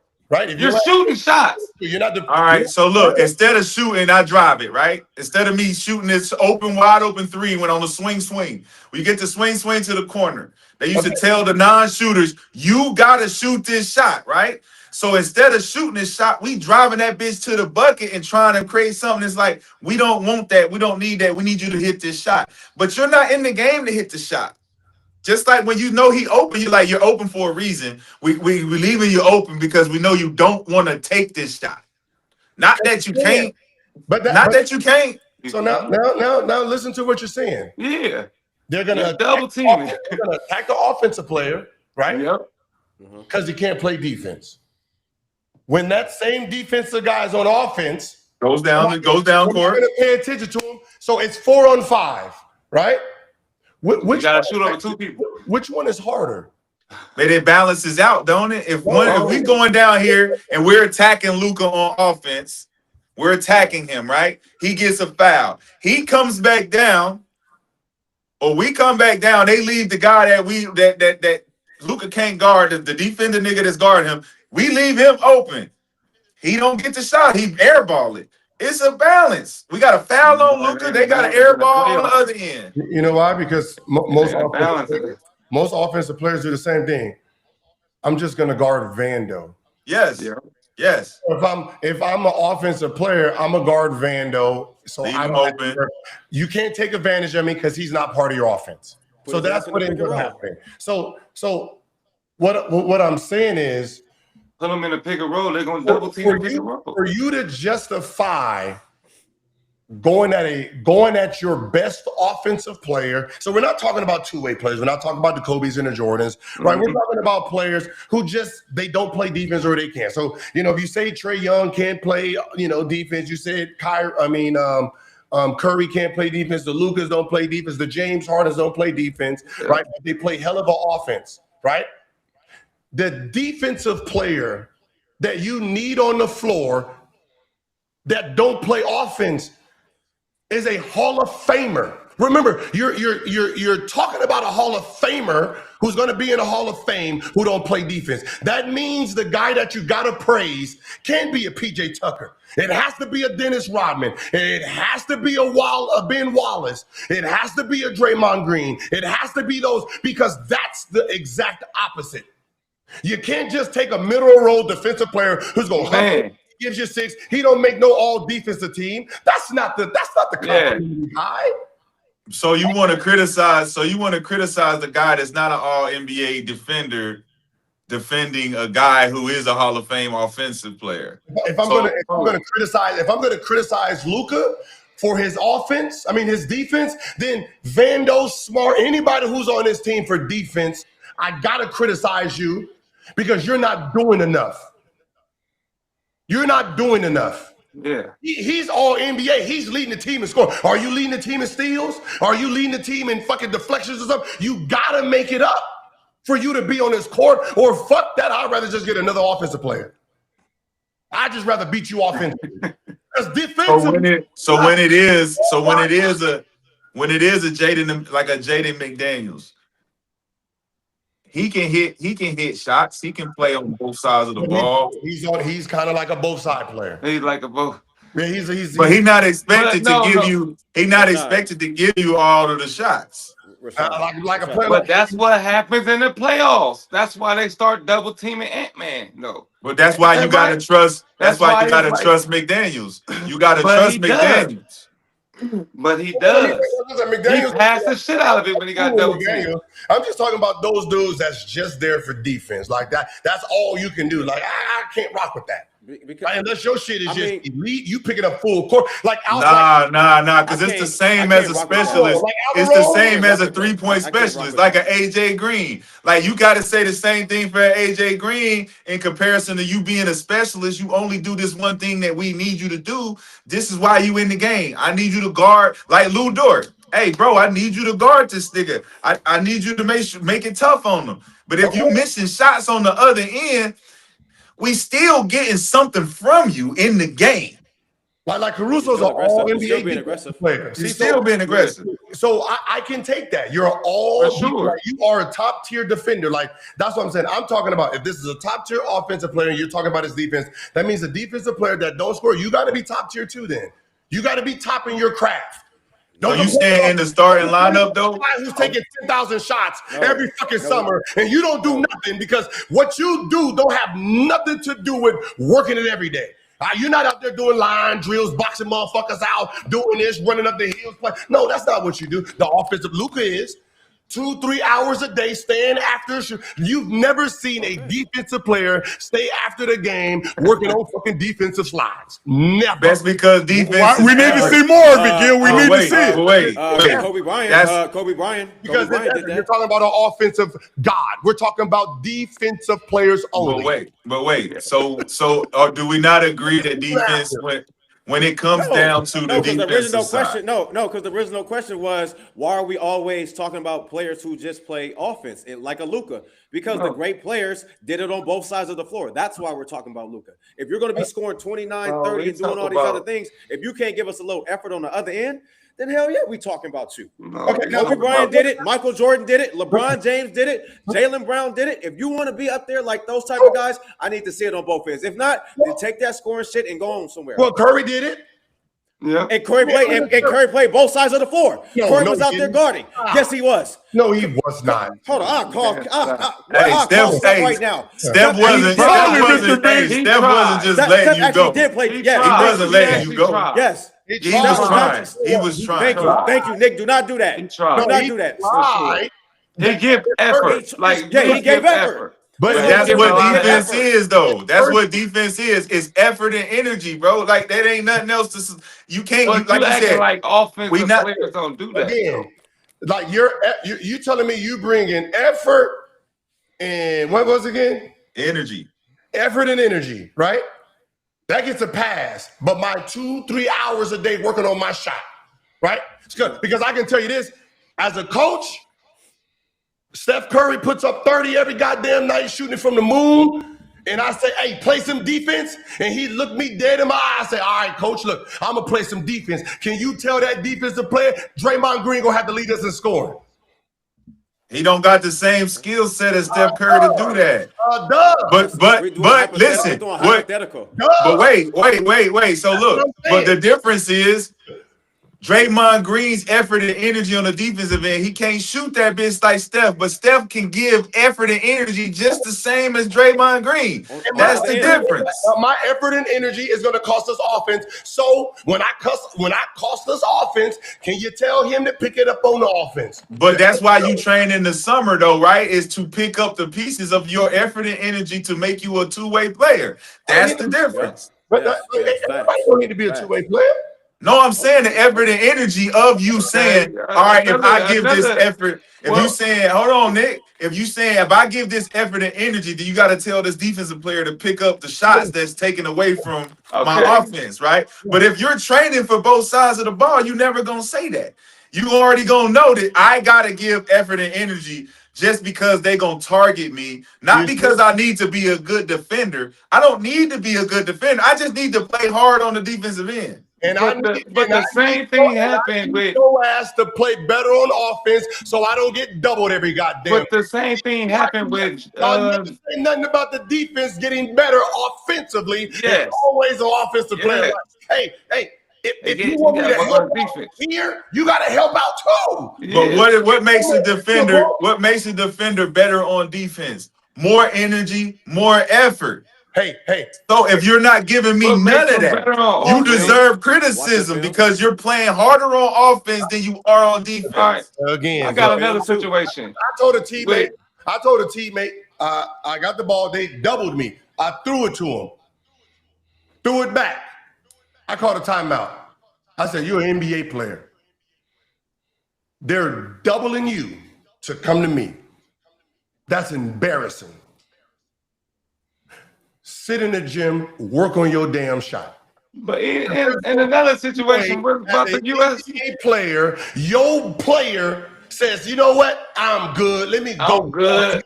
Let him shoot. If you saying let him shoot, the top level, let him shoot in the NBA is sick. Let him shoot. Man, I mean, come on. What the fuck else do you do? What else do you do? Like, you practice from 11, if you practice today, 11 to 12:30 at the most. Meaning, it only takes, with a shooting machine and the way we make money, I had one in high school. It only takes 6.5 minutes to take 100 shots on a shooting machine with 2 seconds. You telling me your ass don't got at least 14 minutes to take 200 shots? You don't have 14. Wait, hold on, Gil. So what you proving my point though? You proving my point. So what happens when that guy can't hit that shot? When your ass ain't getting the ball no more. No, hold on, B. Hold on. So what happens? No. What happens when that defender can actually hit that shot now? When he can't hit the shot? When he develops his shot. You saying get your ass in there, and what does that make him now? It makes us a better team. What does it make him though? A better player. It makes him a player that can play offense and defense. Yep. But that same person. No, wait, hold on, Nick. Hold on. So if now this player has gotten good enough to be like Bruce Bowen was for the Spurs, he was hitting that corner three and he was playing elite defense. Now the conversation now has to turn to the Luka. Luka, he's hitting his shot now. Are you gonna play some defense now? Yeah, if that happened. No, it won't even be that because they'll be winning. What you mean? But we talking about the criticism that a player like Luka can face and a player like PJ Tucker doesn't face because he's expected to hit these shots because of expectation. We have let's say Vando. But what I'm saying is the effort from Luka has to now go up and be consistent because this dude hitting the shot on the defensive end. Like the defensive nigga is hitting the shot now. Yeah. So now, Luka, we need you to play defense now. Yeah. When that happens in any world, when that happens, coach, when he starts hitting shots, coach, I'll start playing defense.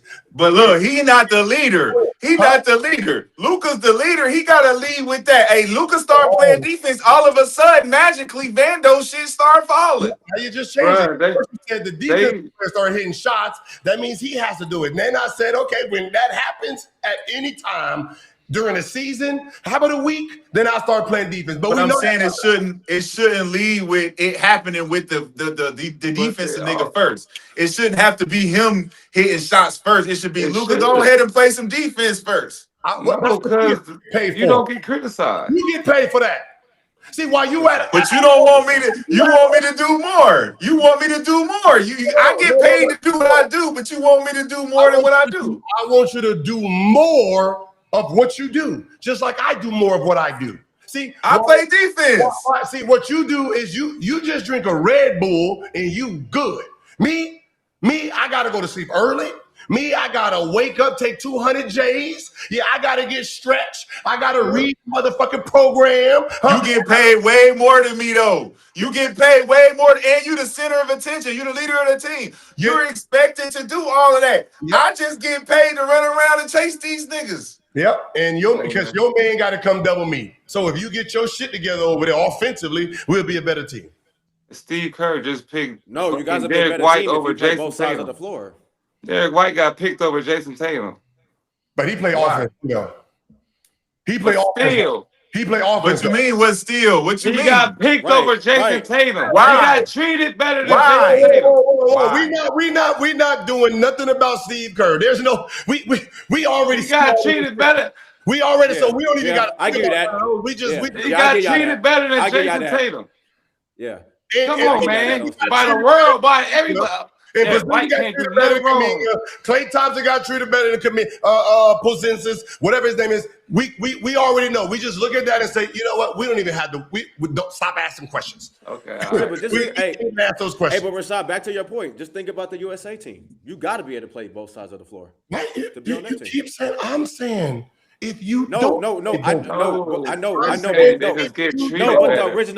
But your original question was get treated better. Why do we always thrash guys who only play one side of the floor, which is offense? Because the best players in the game played both sides of the floor. And both sides mean play the other side. And the best defensive players in the history of it played the defense. Bill Russ, they played just defense. And both sides. Brandon, you said they played both sides. That's what you praise one side better than the other side. That's what that's not what's happening, Nick, because Gil's talking about Gil's not talking We're talking about an offensive player and a defensive player. Nobody in both sides. But you choose the defensive player over the offensive player. Because Gil not talking about an all NBA player. He's talking about just your regular nigga that's out there like a Vando that's playing and defense. You will pick him over an offensive. You'll pick him over Jordan Clarkson. They put Alvarado over Jordan Clarkson right away. But why? He put buckets in. Why? No, McBride. I'm just why though? No, why? What you're saying, Sean, is exactly the point. Right? Because the all NBA player is being credited. I mean, he's getting bashed for not giving effort. Right? But a regular ass defensive player, just a regular, not even the caliber of him, don't get bashed for no output on the offensive end. So what I'm saying now, if I have a Rudy, that's what I'm saying. Luka's level of offense, that defensive side is a Dennis Rodman. So if Dennis Rodman didn't put a bucket in there, I'm cool with it. Because he's giving you other things. He's giving you the other things. His defensive level is shutting games down. Ben Wallace is shutting shit down, right? Like offensively, what he's doing, he's changing the game. So if you're going to say, I don't like Luka needs to play better defense, and this is what he's bringing to the table, then you're crediting these regular ass defensive players. I'm like, that's not. But we not crediting them more than we're just saying that they sustain their roles. Their roles is to come in here and do X, Y, Z. This is not an all NBA defender we're talking about. Exactly. An all NBA defender that we would be talking about will literally be giving you more things to dominate defensively than he does making shots offensively. But what Brandon's saying is when you talking about a Luka, you gotta play both sides of the floor and then if you don't expect criticism for giving up 20, 25. Like against Denver, SGA had 30, 34 or something, but he gave up 39 to Jamal Murray. Okay. He's not playing. He's not out there playing no defense. What's the score? What you said 39 to 34? I can't remember exactly what. It might have been 33 to 39. He gave up 39 though. Okay, so now think about the math. That's just between the two guarding each other. That's just a -5. Right. So Lou Dort though. Now give up the same 39 and then let the defensive player be out there. So it's Lou going to be Dort. 39 to 6. So Lou Dort. Huh? You talk about Lou Dort. Let's just say Lou Dort was guarding Jamal Murray and not SGA. Now, how much did Lou Dort bring to the table? He may have gave you 6. He may have gave you 6. He may have made 2 threes or 2 free throws or something. We're not going to criticize Lou Dort for only giving you 6 points because he's doing his job. Now the problem he getting blistered for 39, and we like, hey, you playing defense, you playing hard. And that's what I'm saying. See, that's the fuck I'm talking about. All right, hell no, because you didn't do your job. Right. But who gets paid more? These offensive players that you speak of, or players the defense? So does that come with responsibility, though, Gil? Hell no, you ain't shut him down. He got Two his average. offensive players, that's a -5 between those two, right? So that means the rest of the team got to beat their lineup -5. Now you have a defensive player who's in there who can't play offense, and he's guarding that same player, and that same player scores 29 and you put in 6. That means there's 33 points that has to be made up on the rest of the team. Right. Because one is a superstar, one is just a regular ass defender. Right. But we got 3 other guys that can make up for that. That's the point. And you have to. You have to beat your player, then still make up 33 points just from that position. And that's a team dynamic thing too. If you think about your team dynamic, if you got 3 other players that's gonna give you 12, 12, and 13 or something like that, you got a Chet Holmgren, you got a Jalen Williams, you got guys that can shoot, but you know that Lou Dort is not gonna be the guy that's giving you 10. He's not gonna be the guy that's giving you 12. He's on the team for a specific reason. He's our specialist. We don't have the expectation of him to do that. Luka, your expectation is to give us a triple-double. But if you gave us more effort on the defensive end, it would take our team up a notch. And you putting the ball in the basket so I don't get double puts us up a notch too. It works the same. Exactly. I agree. But it's just, but you can't say that guy deserves to be criticized at the same level as Luka. You know why? Because here's why. If he the top defender. Here's why. If he's not if he's not the top defender, if he's not the all NBA guy, he doesn't deserve to be criticized just as much as Luka when Luka not playing no defense at all. You know why? Because you said that all it takes is energy and effort, right? Energy and effort for me to be a better defender. What is it going to take for him to be a better shooter? Hundreds and hundreds surgery. He gonna need surgery. He needs surgery. What I'm saying is, what I can do is effort. He has to be in the gym working in the lab, and that's the problem. Because the defensive player, you have the time to get in the lab because you're a pro. You don't go to fucking school. You don't take your kids to school and do the homework. That's what the wife do, and that's what the girlfriend do. So all your ass have to do is help improve the team by any means necessary. So that means you choose not to be in that gym. If every year you come back with the same ass broke jump shot. I don't agree. Because you know, like I know. A defender should be watching film, doing defensive slides. But y'all know as hoopers Kobe Bryant. Yes, Kobe Bryant. Yes. But wait, you know as hoopers though. Kobe made Jeremy Lin do again, you're talking about a guy who's working out 3 hours a day. You've never seen it. What defensive play? I guarantee if we go Rudy Gobert on workout, what he gonna do? He working on his what? You can't 2 hours working on offense. He ain't gonna be bringing in a game. But we know just like anybody else that play hoop, there are guys who spend enormous amounts of hours shooting, jumpers in the gym and they shit is still fucking broke. It don't matter how many years you spend in the fucking gym when you just can't shoot. Your specialty ain't shoot. And if that was the case, guess how many motherfuckers in the league would actually be shooting better? The percentages would go up if all it took was for you to just get in the gym and shoot X amount of shots. That's all it takes. That's all it takes. How many That's people all will it be able to takes. shoot if they just got their asses in the gym? That's all it takes. I think that people do. You just can't shoot. You just can't shoot. Getting my shit together, Yeah. your ass is at home doing nothing. I played in the I'm doing league defensive 15 slides. years. I don't know. I can't give you a teammate that was consistently in the gym all my years. Hey, Nick, can you shoot? Was you able to shoot when you was in college?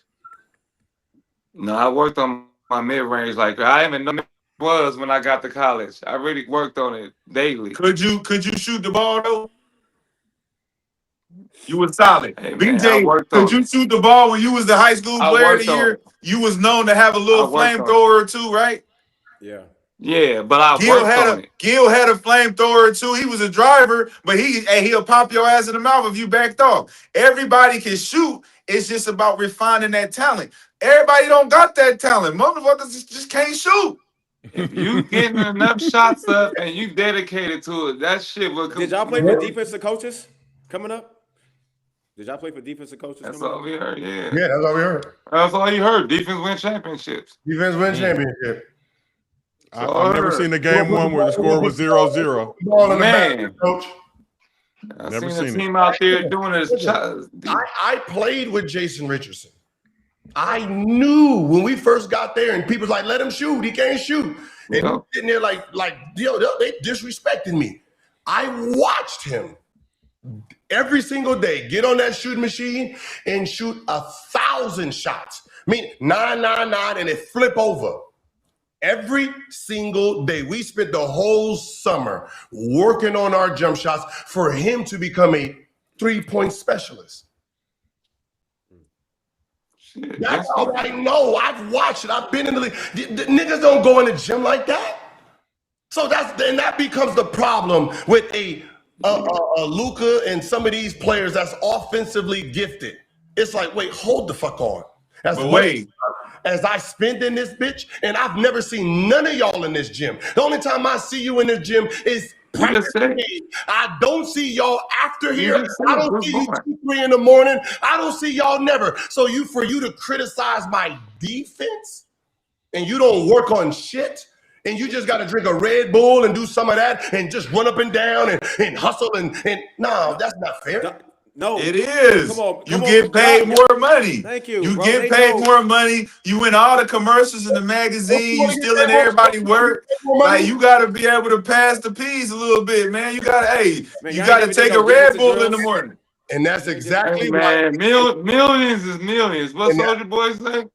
Millions is millions. And that's why Ant-Man said what he said. Yep. Because I get paid the big bucks to do the big things, and I'm not passing the ball to motherfuckers who don't. But hey, man, Ant-Man played both sides of the ball. That's what I'm saying, He played both sides of the ball, so he understands both sides. I didn't say nothing about both sides. I said only offensive players, only defensive players. I didn't say nothing about two-way players. No, I'm saying, but when you referencing him saying that to the team and to the coaches, is saying that because I actually played basketball on the other side. No, it wasn't that. Luka, it wasn't about that. Yes, it was not. Yes, it is about what that. you know, He he just said it was nothing about him playing both sides of the floor. because it's not going to be a question. That's why it didn't say it the way it said, because it wasn't a question. Luka, it's a question. It's the question with Luka. Are you ever going to play hard and give energy on the defensive end where we don't even have to question it? No, but it's not a question. I already said no. You want me to pass the ball to someone I know that's not in the gym? No. Well, he didn't say it based on somebody. It wasn't a specific player he wasn't passing to. The coach is saying, make the extra pass, bro. You got 2 niggas on you. I know I got 2 niggas on me. There's a reason. But DiVincenzo, would you say they don't would you say in the gym, sir?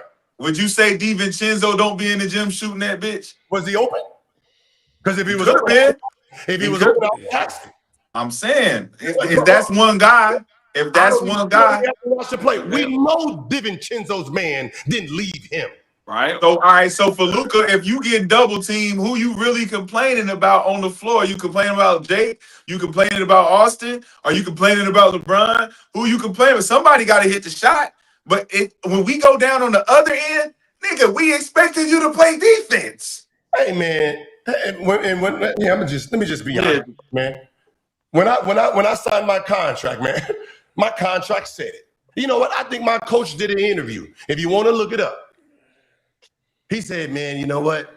The general manager told Gil, save his energy for offense. He don't need to play defense. And you know what? He was right, because there's guys that get paid on this team to do that. I don't want to take away from you by being a two-way player. Don't step on nobody's toes. I don't want to take away from you. So why the expectation? So why the expectation for the defense? So why the expectation for the defensive player when you get the one-sided treatment? Why can't I? Because you're not on my level. That's the point. That's the point. We not on your level. So why am I getting criticized the same as you? Because you're still in the game. Hey, get your ass out of the game. Give me an all-NBA defensive player.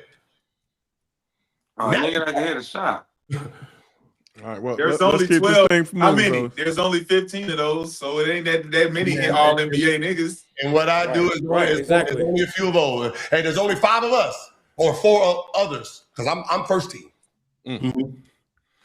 All right, well, let's keep this thing moving. Speaking of first team, all NBA level players, Jayson Tatum continues working towards a potential return this season, being a full-going 5-on-5 scrimmages with some of his Celtics teammates. So Tatum recently released a documentary called The Quiet Work following his road to recovery. In Chapter 3 of the series, released Monday, Tatum shows a meeting between him and Dr. Martin O'Malley of the Hospital for Special Surgery in New York City that occurred 6 weeks after his surgery in mid-May of 2025. So somewhere around, I believe, June, July-ish, which includes this conversation between the two. You're as good as anyone has ever been. So 6 weeks, I'm confident you're going to go back and be Jayson Tatum the way you were before. You're a young guy, you're Catholic strength. Come back to be no role player, Doc. Appreciate you. Thank you. We'll get back, Doc. So, as you saw in the clip, we'll get back. As you saw in the clip, Tatum said, "I didn't come here to be no role player, Doc." There's been a lot of talk. Bill Simmons recently said, reported, which was not confirmed, that Tatum might come back mid-March, have a good stretch of games to get ready if he does decide to return before the playoffs start. But Gil, if Tatum does return to the Celtics this season, what role should he have with the team? Oh, I don't get what should he have and what he gonna have. We already heard what he want and what he gonna get. But this was Gil last summer. The man's perspective may have changed, but he didn't come to that doctor to be no role player. He wanted to make sure he got the surgery right, got back to where he needed to be amongst the NBA's elite. So what is Boston trying to do? Compete for a championship, if I had to guess. Are they trying to contend for a chip, or are they just trying to make the playoffs? Like are they just trying to play in the first round? What are the Boston Celtics trying to do? Well, right. I'd imagine as the second seed in the East right now. Because if they're trying to win a championship, then you need at least a 75 to 80% of Jayson Tatum. Most definitely. If he's a sixth man and he's a below average player just trying to get in there, then it's pointless. You might as well sit out because you're not really helping the team win a championship. Because you're not going to win a championship with him being, a fourth, fifth option type of guy. So, if he's going to come back and they're going to contend, then I would expect him to be 2 or 3 option. So a role player. No, that's not a role player. So see, why do you do that? Yeah. So was Jaylen Brown a role player? What? He was just option 2, right? Yeah, before he got the Finals MVP and everything. Okay, but so he was an option 2. He wasn't a role player. So now. What's option 3? What's option 3? I mean, if you're not the number 1 option, then you're a role player. No, right? No. What's option 3? If you're not the number 1 option, you are part of the role. So what was Kobe? Do we have to do this Kobe and Shaq thing again? What's option 3? We don't even got to do 1, 2. Fuck 1 and 2. What's option 3? Is that not role? No. So Porzingis was a role player on that team? Option threes make the All-Star game. Option Right? threes are God always good damn. players. Option threes are in the Hall of Fame. A role player is a role player. Yeah. So what he was referring to was being an afterthought after an injury that could have derailed you from prime to role. He didn't come here to be no role player, so he need to be back in peak position so he can go back to 1 or 2. 3 or 4? 3 or 4, meaning that, hey, man, we need you to watch out for 1 or 2. We don't want to be Al Horford, is basically what he said. I don't want to be sitting in the corner just sitting there and y'all pass me the ball when. So he don't want to be a corner nigga. So he don't want to be a corner. Yes, basically. Not even elite. Don't Elite come corner. to the corner, Jason. Elite corner. A corner with freedom, Swaggy. He don't want to be nowhere near the corner right now. Once you get that level, you're stuck. Why not? Y'all was saying that if he come back, he might as well sit it out the whole year because you gonna be regulated to the corner, nigga. Nah, I said he should come back. He should. Yeah, I play his way 75% Jayson into. Tatum. I don't think he come back and be number 3 right away. He should play his way into 3 and 2. But obviously, he should right away. He's gonna be number 2. I don't even with that. Who's better than him on that team right now? Besides Jaylen Brown. If he's playing his way into 3 or 2, that would mean that he would be playing a role, right? It don't matter. No. Jayson Tatum in the playoffs. Come on, all right. Hey, I can tell you this one thing for sure. Disrespectful. The offense is for 2 people. Everybody else, y'all gonna take open shots when these 2 people pass you the ball. So when he come back, it's gonna be Jaylen Brown and him, and everybody else. After they make they move, y'all get the ball and shoot a shot. The offense didn't change, so the offense is still him. I don't know. If I'm Derek White, he can watch out. Oh, if I'm Derek White, I'd get on the bench. You're not telling Tatum to watch out. Shit, what he's doing this year, Derek White can't shit. I'm just talking about from what Derek White was able to do all year. I'm not just what he's done all year. Tell me what he's done all year. We're in the second. If you don't go up when the star player goes down, he hasn't went up. He hasn't went up yet. Paint the picture, yeah. I'll be. If I paint the picture, I'm like, man, this Derek White shit. What's up? Yeah. I mean, you know what's so funny? He's went up in every category enough. But you got to remember, Jaylen Brown has done that, and everybody else. So we say if White is if he's the glue guy, right? His production is not going to skyrocket. He's number 2 is going to be number 1. Pritchard, you're going to average more. Everybody's going to average more. I'm going to do a little bit of everything: more assists, more steals, more rebounds. That's what I'm talking about, like that. Oh, why he can't do more? Why doesn't Derek White have to do more though? Because he does everything. See. At first, I thought Derek White. When I first seen Derek White, and you had him and Marcus Smart, I thought Derek White was exactly Marcus Smart. Right, I just thought, okay, you're gonna bring in 8, 6, 7 points. He's taller. But when he left, his offense was like, man, you consistently putting up 14, 15. So now you have 17 a game. I'm like, oh, you're more. You're technically a 2-way player. You're on that 2-way spectrum because you do affect the game offensively. Oh, so I think that what you just said is Derek White came in as a Marcus Smart. Nigga, we need you to get in the gym and shoot your shot and get that shit better. He went in the gym and he got that 3-point shot better. And now he's hitting that bitch on a consistent clip. Now we got to consider him a 2-way player based on the need of the other guy, Jayson Tatum, who we were saying wasn't playing no defense. We were saying JT wasn't playing defense. He was a better scorer than Marcus Yeah, Smart. he's at 15, 13, 14. Yeah, he's been an offensive player. He can shoot the ball, but when he came in, the expectation was from the fucking Spurs, play defense, my guy. Nah. When we seen you can hit the shot, now we like, okay, it's okay for you to hit the open shot, shoot that bitch. Now you're number 2, and we expected more, but hey, you don't got more because you do a specific. That's what I'm saying. But you do a specific thing for us. We see you can you can hit the shot. So you don't have to work. We see you play offense.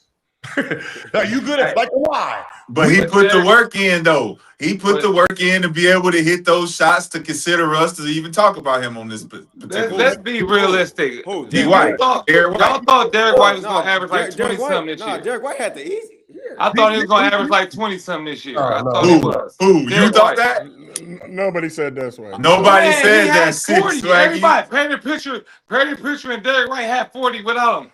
You thought that's come on, man. I'm rolling with Swaggy on that one. I mean, everybody thought Derek White was going to be much better. You know, I was the only one that was Tatum. I was the only You one. made him a USA player, talking about him being an all-star player. Come on, man. I was the only one saying no, bro. I was the only one saying Derek White, get the fuck out of here. Y'all talking about giving him all this money. I was like, nah, man, Derek White ain't like that. Yeah, talking about No, he is like that.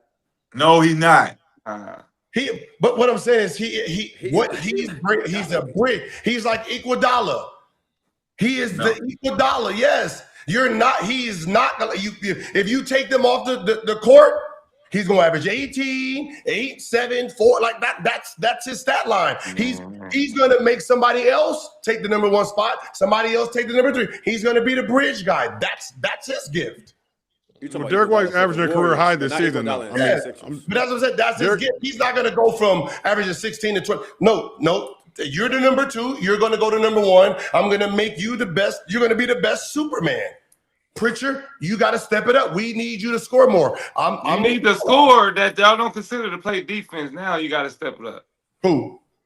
Pritchard. Yeah, Pritchard. I don't know what you do defensively. Offensively, do what you do. You pay people to try to stop you. Get to work. And But when Jayson Tatum come back, it's fuck Pritchard now and just focus on his defensive shit. First of all, it was never fuck Pritchard. it was never that. Yeah, all right, man. It was not. You know what I mean? Come on, man. What are you talking about? Pritchard's always getting that dude off the bench. So somebody got to give us some shots. You know what? Who cares? Give it up. Just give it up, right? I don't know who it's going to be, but they're going to probably be like 10 years from now sounding like Swaggy. Yeah, he told me to sit in the corner, man. Damn, man, mother come back and I was doing all this. Now I got to be in the corner and, this is great. Welcome to the corner, man. Everybody corner me. I used to be the star. Now I'm the corner. That nigga I gotta do all kind of shit. This nigga gotta average 1 more point without Jayson Tatum. He went from 16 to 17. Nigga make USAs, all that. Get the career high. Everything. All-star treatment, all that shit. But Pritchard's already been coming off the bench. Diving on the floor. So if Tatum all I gotta does do is come back, dive on some flows. I just stay in the game. Okay. if Tatum does decide to come back, they said March 14, 15, mid-March would be the target date. That'd be 10 months since suffering the injury. Celtics would have about 15 to 16 games. He would probably play, 10 of those maybe? Is that enough time for him to be ready to go out there and do it? I don't know, man. That's what he's an expert. It took me a minute. I mean, I'm just saying, you coming back at a time where, it's playoffs, a push, and guys are the high intensity. So, I mean, if I'm him, I would go play a couple D-League games. I mean, my first game would definitely not be in the NBA. But I don't know, man. I mean, shit, they're fighting. They're in the mix, and Jayson Tatum doesn't hurt. So. Mr. B, what if your first game is against the Washington Wizards? Would that change your perception of coming back? No. What? No. Wait, if my first game is against the Washington Wizards? Would you feel like that's comparable to a D-League game? No, I'm gonna say no. Okay. Because it's still an NBA team. It is an NBA team. I'm gonna say yeah for sure. I'm gonna say yeah for sure. I'm just saying they have some trash games in that mix in that last 15. So you can throw a couple good ones in there, but you're talking about. Well, they're saying Trey's supposed to come back too. Are you talking about because the team record? The team record, I'm coming back because the team record is bad. Yeah, I think that's what there's. Yeah, I think because this team record is bad, and I want to come back here. Versus it's a low stress game. I'm just saying it's not like you coming back playing the Thunder, the Spurs, you're playing the Knicks, the Pistons. It's low stress. Low expectation. Low A expectation. lower No, expectation. no. See, you're talking about a record versus the nigga he got a guard. There's two different things. We can play zone, though. No. You can act like we can't Who play got a zone. We can guard? play zone. I don't care what the record is. Who do I got a guard on that side, and who got to guard me on that side? That's where the stress is. Who he got to guard? That's He ain't guard nobody. He ain't guard nobody he ain't seen before. Yeah, when I He ain't seen him in a minute. I ain't played in a minute. So who is the small forward or power forward that I got to guard? Right? Like we know with let's say Bucks record, right? Oh, we can come back against the Bucks, but I got to guard Giannis because Giannis is back. Does that sound low stressful because of the record? Well, that's being thrown in the fire. Yes. That's bad coaching. Yeah. You wouldn't do that. So you would pick the Wizards and say you gonna guard him. No, I Yeah. would pick a D League team. No, I would pick No. a D League team. Keyshawn That is George, a D-League Bilal team. Coulibaly. I'm just No, saying they're not. They that's still in the NBA. Wizards is No, a it's the D-League, NBA. man. Bro, it's the NBA. I would go down to the D League and play a couple games. Oh I'm my telling you. God. So what does that do? What does that do in terms of the competition? Dude, I'm gonna see. And yeah, you go down to the G League. You go down and it's They shooting still every moving. time. They still moving. Okay, good. I want to go down there. They still moving fast. They still young guys down there, and I get my rhythm. Of course. Yeah, I need to see the ball go in. I can do the same thing against the Washington Right. Wizards, man. Okay. All right. No, you can't. For sure. For sure. First game. So first game from a torn Achilles. You're not gonna do nothing else but just go out there and play against the Washington I'm Wizards. playing against Yeah. the Washington Wizards. Washington Wizards crazy. is Y'all that's a sound- perfect game. if you look at the schedule, You sound Mr. B, crazy that would as be a hell. team that you may identify as like, I'm cool coming back in the game. I'm like cool this, coming so- back here to I test don't it out. know. I'm cool to Right. test it out against them for on sure. that type of speed. All right. Yeah, Yeah. because Same you're team. gonna adjust. If you're gonna adjust to any speed, why not adjust against one of the worst teams in the league that might Right. play fast? They might play this, but we know scouting report wise, Jayson Tatum is looking like ain't none of these boys gonna give me no trouble. Right. And that's the problem. Okay.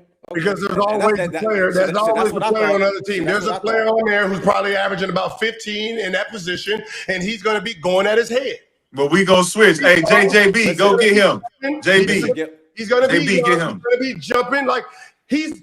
The Washington Wizards probably one of the teams I don't want to play against. You know why? Nah, Man. nah.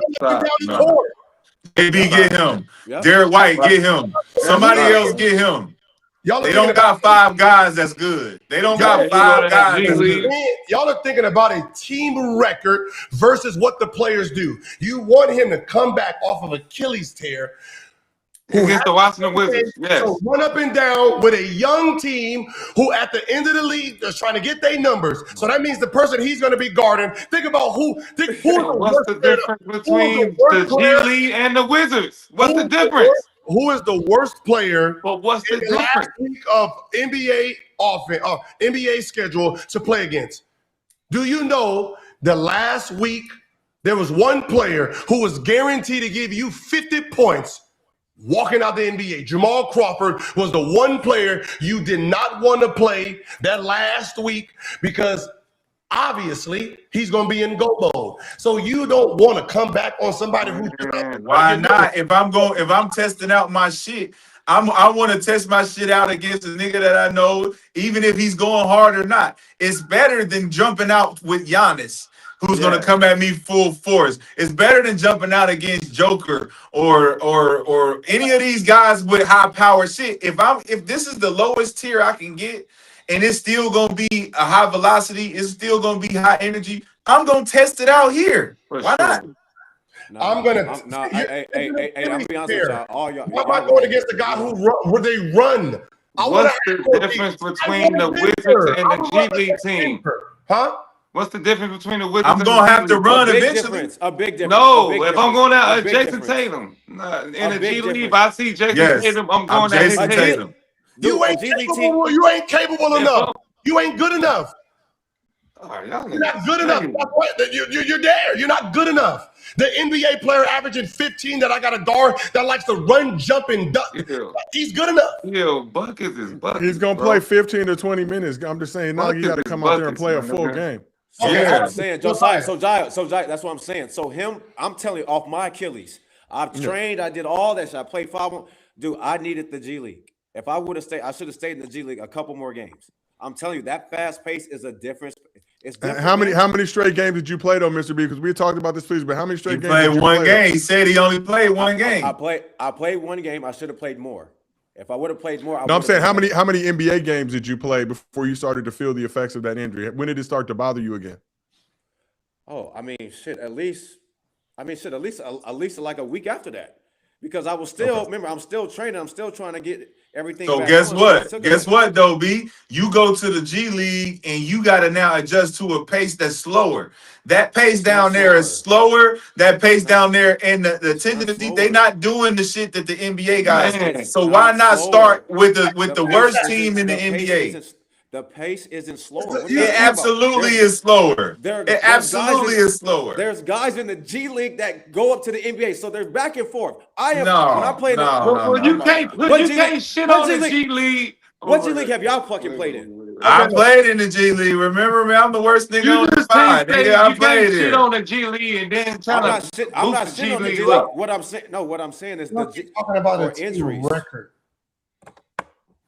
You would definitely much rather play against the Wizards, a team in the NBA, than going and adjust down from the G League.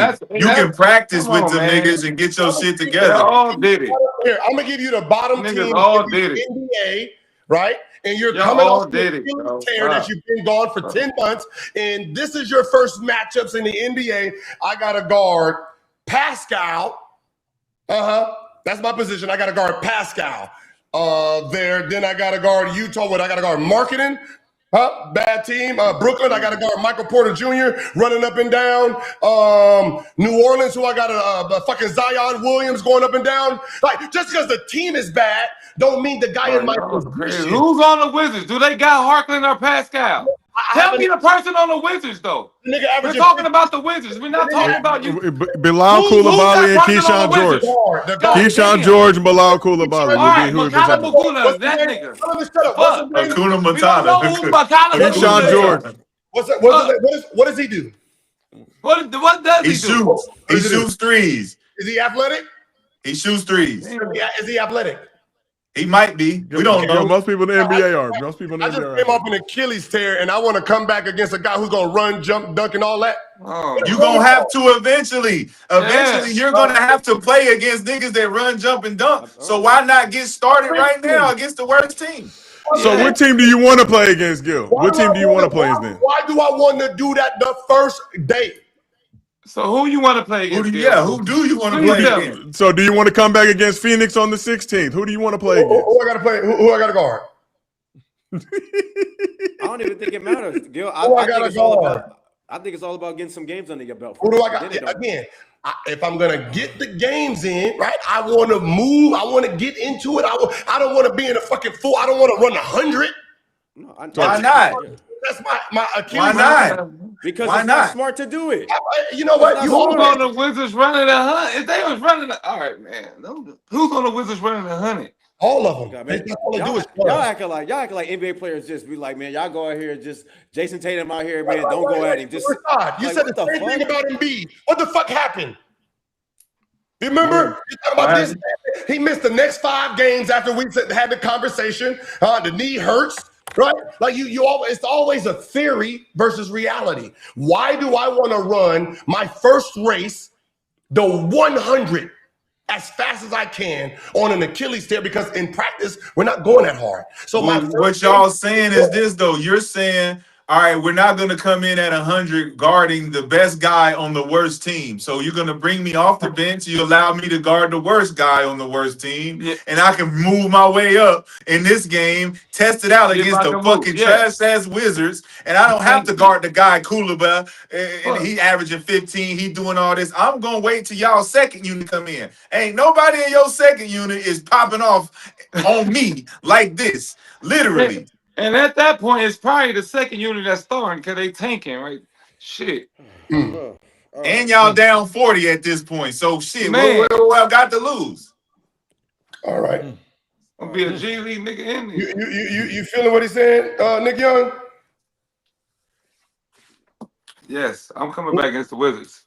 Okay, all right. All right, so let's just say Jayson Tatum came back against the Lakers. and there was a nigga he had to guard by the name of Nick Young at the end of the season. Does he want to guard Nick Young, who's going out there having 40, But we're not. 41? Who is that on the Wizards right now for them? That's what I'm asking. Hey, I'm asking a question, brother. Your team is sorry as fuck, right? There's always a nigga on the team, right? So do I want to come back as Jayson Tatum and guard a guy who comes off the bench taking 26 shots, 19 shots, 20 shots, 23 shots? That's who I want to guard? He's not going to be guarding him, though. He's not going to be guarding him. Lakers sucks, yeah. But there's a guy out there actually trying to do something. Why do I want to go? That's why I said it's not about the team record. It's about who am I playing Y'all against. did this, though. You did this. God damn. I know I did this. Fuck, that's what. So what are you doing? And we can play zone, man. We can play zone. We don't have to guard man-to-man when Jayson Tatum's on the floor. Again, you're talking about what we could do. Yeah, that's the The nigga should skyboard. not come back at all. Never play a game again. Have they If played? he that worried, don't play no more in life. You're saying If you can't play against the Wizards, don't play no more in Yeah, life. if you scared to play against the Wizards because Don't a play nigga, no more nigga basketball for the averaging rest of your 15 might My go at first you, game bro. Watch back. out. You don't need to come back. Don't come back. You don't need to come back. If you scared of Oh, 15 points a game, bro, you don't need to come back. Yeah, we good. If you scared of 15 points a game, watch We're out, good. bro. You good. We're You don't good. need you. You might as well rest up for sure. I'm glad Embiid took your advice. Man. Because it made me right. That was Embiid, what, 6 surgery? Injury? That was Embiid, 6 surgery? Both of y'all sound crazy. Huh? I said they sound crazy. Somebody, I'm just. There's a guy right here with Achilles, and he told you when he came back, it didn't even feel good, normal for a year later. They're not the same people, man. Modern medicine. Modern medicine. Hey, anybody with the other Achilles, did they come back yet? KD? No. When did KD come back? 2 years. You finish him. 2 years. So how about the other kids who had Achilles? Did they come back yet? Who you talking about? Anybody? Heisenberg. Talking about Heisenberg. They ain't got nothing to play for. Oh yeah, yeah. They not Jayson Tatum. Jayson Tatum is ahead of schedule. Halliburton was like a month later, though, Gil. I'm just saying they're not the same time. They're not the same time. If they're not Jayson Tatum and we can play a zone, we could play a zone if they ever played a zone, but they've never played a zone. So that's not even in the question because they've never done it. Right? Dame was in the 3-point contest. I'm just saying. Kevin Durant did it. Kevin Durant did it. He did it? When did he come back, Sean? He came back the next year. He got hurt in Golden State, and then he played. Didn't he play in Brooklyn? Yeah. Lockout. COVID and yeah, there were situations going. It was all years. He didn't have no setbacks. He didn't fuck his shit up again. 2 years. Again, he got hurt when did he get hurt? When did KD get hurt? In the finals. Yeah. Fuck.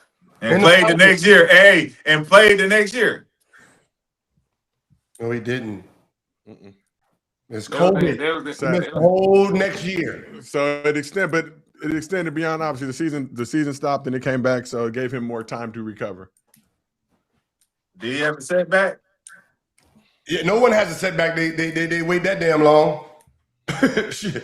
If Jayson Tatum wait until next year, there won't be no setback. So who had a setback? Who didn't wait that long? Who came back early and actually had a setback? Who came back early and had a setback? Everybody who's ever came back early and had a setback. Yeah. Yeah. Who? John Wall heard his shit after. DeMarcus Cousins with his thigh. With his thigh, he didn't re-injure. He didn't re-injure his Achilles. No, you re-injured. DeJounte Murray just came back. How long did he miss? Probably 11 months, 10, 11 months. 10, 11. What are you averaging? He averaging about 20-something? Out there balling, huh? Oh, now he out there. But okay. When did he hurt himself? January 31st, 2025. But Tatum got to be worried about a nigga averaging 12 and 13. So he got hurt when? January 1st, 2025. So he's only played 3 games this year so far? About what, 12, 13 months later? He just came back. Just came back recently. Mm-hmm. All right, well. And he didn't come back in the G League. He the got power hurt of light skin injury. When did he get hurt? January 3rd. Who? Tatum? No. DeJounte, January 31st, 2025.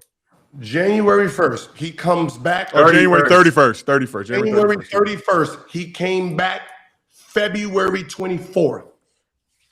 He didn't go to the G League. February 24th. How long has Tatum been out? Mid-May. Mid-May. So it'd be 10 months if he came back mid-May. When it's 13 months for Jayson Tatum, like everybody else? But he's different. He's not them. He's a different. He's a whole different person. He from St. Louis, Gil. Yeah, I know. Yeah, I know what he is. But he can be as dumb as everybody else. He can be as dumb as everybody else. 13 months? Jonte, 13 months? So Jayson Tatum got how many more months? 3 more? If he wants to be DeJounte Murray. See you next season. See you next season. 3 months is not going to do. All right, man. No. 13 months is cool. Then remember, it's going to be like 19 months because we get to wait all the way into October before he plays. Yeah. I mean, it's crazy. All right, you're tired. So you're telling him how he should feel. Shout out to everybody in the chat. Chat, before we wrap up today, YouTube said that our like button was not working. So if you could do us a favor, hit that like button. Make sure your like button is working here on the Arena YouTube channel for this Gil's Virtual Arena show. Do us a favor, hit that like button, see if it is working for us. But appreciate y'all. A spirited day here in Gil's Arena. Appreciate the discussion. We got a lot more to get into for the remainder of the week, but shout out to everybody in the chat. Shout out to all you gentlemen. January Here, and we will be in our new studio very, very soon. Our chat is so we'll be back. We'll be back with the energy, back with the vibe. The virtual arena not hitting the same as it does when we're all together, but we're doing our best keeping this thing going. But this has been another episode of Gil's Virtual Arena presented by Underdog. Whoa, whoa! We will see y'all tomorrow. My house got repossessed, nigga. What do you mean my house got repossessed? God damn it, you see all my trophies? Just because them niggas is not in my house don't mean I'm not in my house. I mean, Gil got mad. They started stopping at it. Hey, man, we filming right now. We need your house. You can't come in. Hey, man. Hey, come back at 12, my nigga. My house. This is my house. Security stopped the nigga. Hey, you shooting in this motherfucker. I told you come back to your house later.